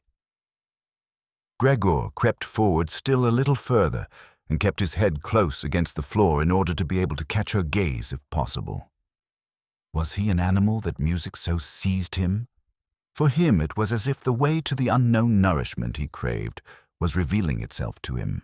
He was determined to press forward right to his sister, to tug at her dress and to indicate to her in this way that she might still come with her violin into his room, because here no one valued the recital as he wanted to value it. He did not wish to let her go from his room anymore, at least not as long as he lived. His frightening appearance would for the first time become useful for him. He wanted to be at all the doors of his room simultaneously and snarl back at the attackers. However, his sister should not be compelled, but would remain with him voluntarily. She would sit next to him on the sofa, bend down her ear to him, and he would then confide in her that he firmly intended to send her to the conservatory, and that, if his misfortune had not arrived in the interim, he would have declared all this last Christmas, had Christmas really already come and gone, and would have brooked no argument. After this explanation, his sister would break out in tears of emotion, and Gregor would lift himself up to her armpit and kiss her throat, which she, from the time she started going to work, had left exposed without a band or a collar. "Mr. Samsa," called out the middle lodger to the father, and pointed his index finger, without uttering a further word, at Gregor as he was moving slowly forward. The violin fell silent. The middle lodger smiled, first shaking his head once at his friends, and then looked down at Gregor once more. Rather than driving Gregor back again, the father seemed to consider it of prime importance to calm down the lodgers, although they were not at all upset, and Gregor seemed to entertain them more than the violin recital. The father hurried over to them and with outstretched arms tried to push them into their own room and simultaneously to block their view of Gregor with his own body. At this point, they became really somewhat irritated, although one no longer knew whether that was because of the father's behavior or because of knowledge they had just acquired that they had, without knowing it, a neighbor like Gregor. They demanded explanations from his father, raised their arms to make their points, tugged agitatedly at their beards, and moved back towards their room quite slowly. In the meantime, the isolation which had suddenly fallen upon his sister after the sudden breaking off of the recital had overwhelmed her. She had held on to the violin and bow in her limp hands for a little while, and had continued to look at the sheet music as if she was still playing. All at once, she pulled herself together, placed the instrument in her mother's lap. The mother was still sitting in her chair, having trouble, breathing and with her lungs laboring, and had run into the next room, which the lodgers, pressured by the father, were already approaching more rapidly. One could observe how under the sister's practiced hands, the sheets and pillows on the beds were thrown on high and arranged. Even before the lodgers had reached the room, she was finished fixing the beds and was slipping out. The father seemed so gripped once again with his stubbornness that he forgot about the respect which he always owed to his renters. He pressed on, until at the door of the room, the middle gentleman stamped loudly with his foot, and thus brought the father to a standstill. "I hereby declare," the middle lodger said, raising his hand and casting his glance both on the mother and the sister, "that considering the disgraceful conditions prevailing in this apartment and family." With this, he spat decisively on the floor.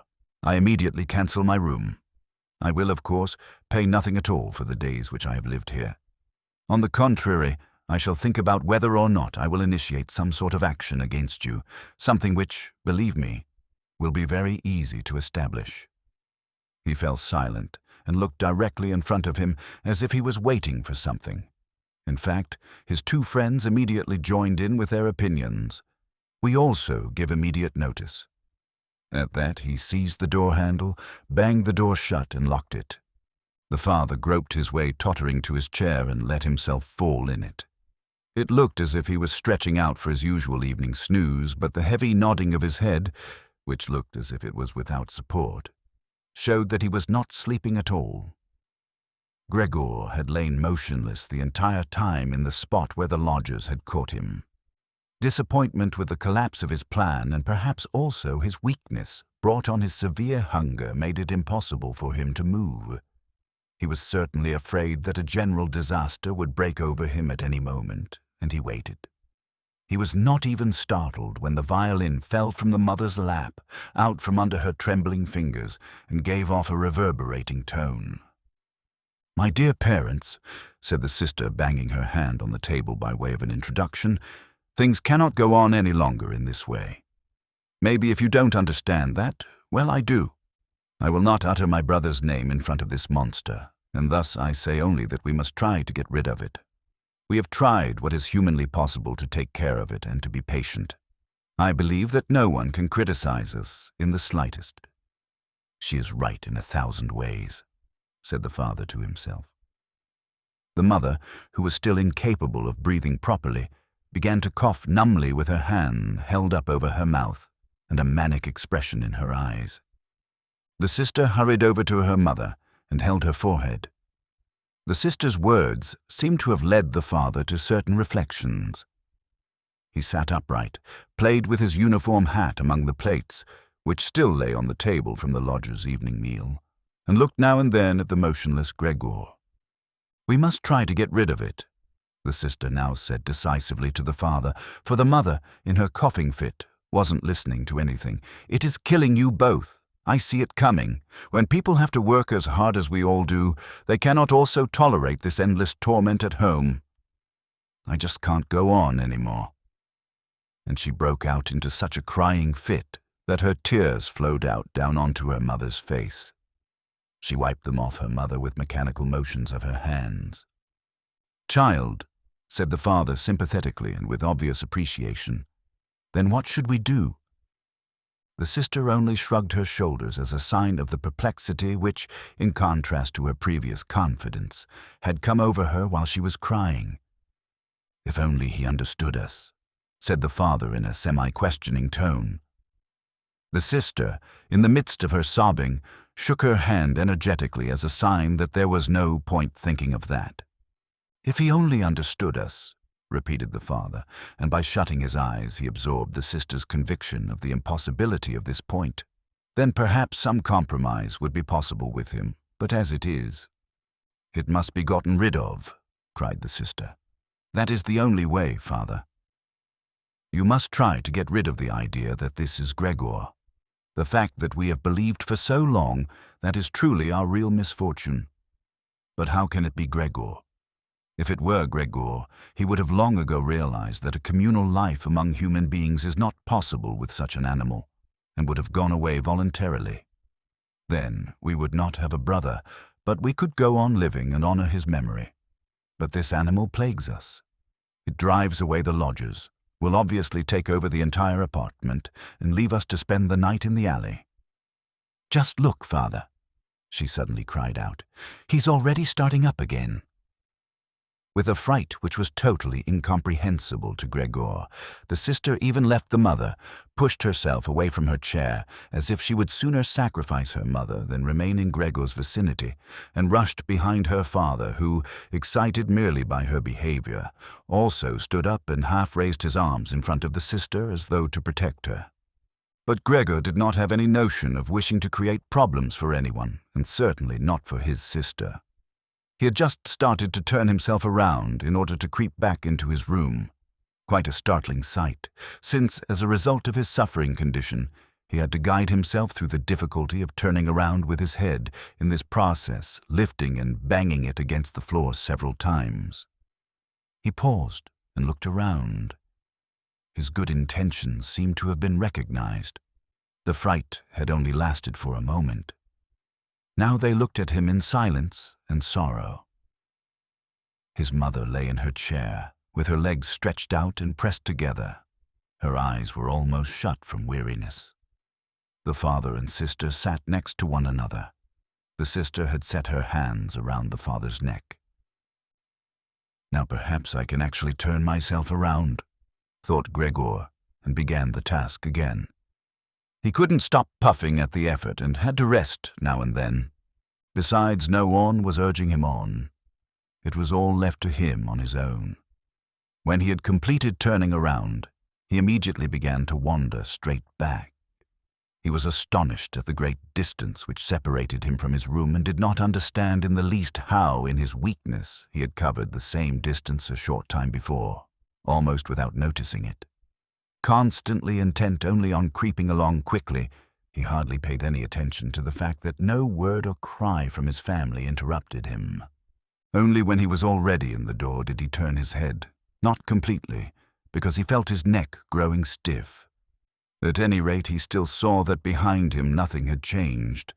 Only the sister was standing up. His last glimpse brushed over the mother, who was now completely asleep. Hardly was he inside his room when the door was pushed shut very quickly, bolted fast, and barred. Gregor was startled by the sudden commotion behind him, so much so that his little limbs bent double under him. It was his sister who had been in such a hurry. She had stood up right away, had waited, and had then sprung forward nimbly. Gregor had not heard anything of her approach. She cried out, "Finally!" to her parents as she turned the key in the lock. What now? Gregor asked himself, and looked around him in the darkness. He soon made the discovery that he could no longer move at all. He was not surprised at that.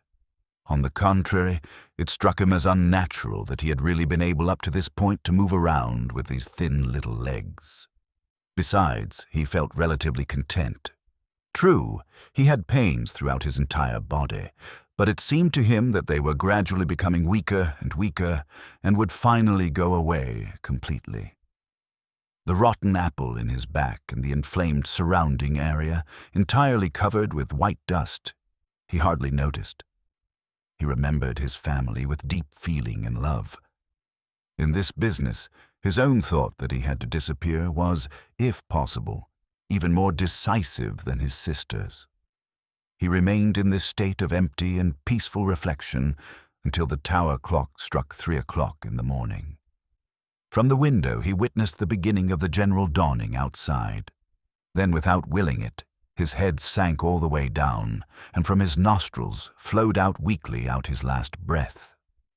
Early in the morning the cleaning woman came. In her sheer energy and haste, she banged all the doors in precisely the way people had already asked her to avoid. So much so that once she arrived, a quiet sleep was no longer possible anywhere in the entire apartment. In her customarily brief visit to Gregor, she at first found nothing special. She thought he lay so immobile there, intending to play the offended party. She gave him credit for as complete an understanding as possible. Because she happened to hold the long broom in her hand, she tried to tickle Gregor with it from the door. When that was quite unsuccessful, she became irritated and poked Gregor a little, and only when she had shoved him from his place without any resistance did she become attentive. When she quickly realized the true state of affairs, her eyes grew large. She whistled to herself, but didn't restrain herself for long. She pulled open the door of the bedroom and yelled in a loud voice into the darkness, "Come and look. It's Kick the Bucket. It's lying there, totally snuffed."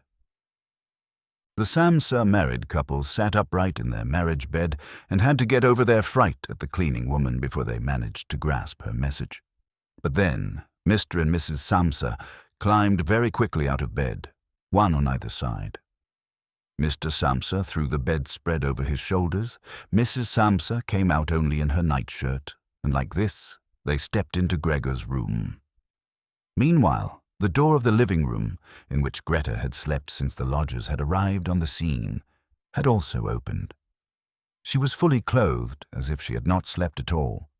Her white face also seemed to indicate that. "Dead," said Mrs. Samsa, and looked questioningly at the cleaning woman, although she could check everything on her own and even understand without a check. "I should say so," said the cleaning woman, and, by way of proof, poked Gregor's body with the broom a considerable distance more to the side. Mrs. Samsa made a movement as if she wished to restrain the broom, but didn't do it. "Well," said Mr. Samsa, "now we can give thanks to God." He crossed himself, and the 3 women followed his example. Greta, who did not take her eyes off the corpse, said, "Look how thin he was. He had eaten nothing for such a long time. The meals which came in here came out again exactly the same." In fact, Gregor's body was completely flat and dry. That was apparent really for the first time, now that he was no longer raised on his small limbs and, moreover, now that nothing else distracted one's gaze. "Greta, come in to us for a moment," said Mrs. Samsa with a melancholy smile, and Greta went, not without looking back at the corpse, behind her parents, into the bedroom. The cleaning woman shut the door and opened the window wide. In spite of the early morning, the fresh air was partly tinged with warmth. It was already the end of March. The three lodgers stepped out of their room and looked around for their breakfast, astonished that they had been forgotten. "Where is the breakfast?" asked the middle one of the gentlemen grumpily to the cleaning woman. However, she laid her finger to her lips and then quickly and silently indicated to the lodgers that they could come into Gregor's room. So they came and stood around Gregor's corpse, their hands in the pockets of their somewhat worn jackets, in the room which was already quite bright. Then the door of the bedroom opened, and Mr. Samsa appeared in his uniform, with his wife on one arm and his daughter on the other. All were a little tear-stained. Now and then Greta pressed her face onto her father's arm. "Get out of my apartment immediately," said Mr. Samsa, and pulled open the door without letting go of the women. "What do you mean?" said the middle lodger, somewhat dismayed and with a sugary smile. The two others kept their hands behind them and constantly rubbed them against each other, as if in joyful anticipation of a great squabble which must end up in their favor. "I mean exactly what I say," replied Mr. Samsa, and went directly with his two female companions up to the lodger. The latter at first stood there motionless and looked at the floor as if matters were arranging themselves in a new way in his head. "All right, then we'll go," he said, and looked up at Mr. Samsa as if, suddenly overcome by humility, he was asking fresh permission for this decision. Mr. Samsa merely nodded to him repeatedly with his eyes open wide. Following that, the lodger actually went immediately with long strides into the hall. His two friends had already been listening for a while with their hands quite still, and now they hopped smartly after him, as if afraid that Mr. Samsa could step into the hall ahead of them and disturb their reunion with their leader. In the hall, all three of them took their hats from the coat rack, pulled their canes from the cane holder, bowed silently, and left the apartment. In what turned out to be an entirely groundless mistrust, Mr. Samsa stepped with the two women out onto the landing, leaned against the railing, and looked down as the three lodgers slowly but steadily made their way down the long staircase, disappeared on each floor in a certain turn of the stairwell, and in a few seconds came out again. The deeper they proceeded, the more the Samsa family lost interest in them, and when a butcher with a tray on his head came to meet them, and then with a proud bearing ascended the stairs high above them, Mr. Samsa, together with the women, left the banister, and they all returned, as if relieved, back into their apartment. They decided to pass that day resting and going for a stroll. Not only had they earned this break from work, but there was no question that they really needed it. And so they sat down at the table and wrote 3 letters of apology. Mr. Samsa to his supervisor, Mrs. Samsa to her client, and Greta to her proprietor. During the writing, the cleaning woman came in to say that she was going off, for her morning work was finished. The 3 people writing at first merely nodded, without glancing up. Only when the cleaning woman was still unwilling to depart, did they look up angrily. "Well?" asked Mr. Samsa. The cleaning woman stood smiling in the doorway, as if she had a great stroke of luck to report to the family, but would only do it if she was asked directly. The almost upright small ostrich feather in her hat, which had irritated Mr. Samsa during her entire service, swayed lightly in all directions. "All right, then, what do you really want?" asked Mrs. Samsa, whom the cleaning lady still usually respected. "Well," answered the cleaning woman, smiling so happily she couldn't go on speaking right away, "about how that rubbish from the next room should be thrown out. You mustn't worry about it. It's all taken care of." Mrs. Samsa and Greta bent down to their letters, as though they wanted to go on writing. Mr. Samsa, who noticed that the cleaning woman wanted to start describing everything in detail, decisively prevented her with an outstretched hand. But since she was not allowed to explain, she remembered the great hurry she was in, and called out, clearly insulted, "Ta-ta, everyone!" turned around furiously and left the apartment with a fearful slamming of the door. "This evening she'll be let go," said Mr. Samsa, but he got no answer from either his wife or from his daughter, because the cleaning woman seemed to have upset once again the tranquility they had just attained. They got up, went to the window, and remained there, with their arms about each other. Mr. Samsa turned around in his chair in their direction and observed them quietly for a while. Then he called out, "All right, come here then. Let's finally get rid of old things, and have a little consideration for me." The women attended to him at once. They rushed to him, caressed him, and quickly ended their letters. Then all three left the apartment together, something they had not done for months now, and took the electric tram into the open air outside the city. The car in which they were sitting by themselves was totally engulfed by the warm sun. They talked to each other, leaning back comfortably in their seats, about future prospects, and they discovered that on closer observation these were not at all bad, for all three had employment, about which they had not really questioned each other at all, which was extremely favorable and with especially promising prospects. The greatest improvement in their situation at this moment, of course, had to come from a change of dwelling. Now they wanted to rent an apartment, smaller and cheaper, but better situated and generally more practical than the present one, which Gregor had found. While they amused themselves in this way, it struck Mr. and Mrs. Samsa almost at the same moment how their daughter, who was getting more animated all the time, had blossomed recently, in spite of all the troubles which had made her cheeks pale, into a beautiful and voluptuous young woman. Growing more silent and almost unconsciously understanding each other in their glances, they thought that the time was now at hand to seek out a good honest man for her. And it was something of a confirmation of their new dreams and good intentions when at the end of their journey the daughter first lifted herself up and stretched her young body. If you enjoy our audiobooks, please subscribe to stay updated with our latest releases. Happy listening and see you in the next audiobook.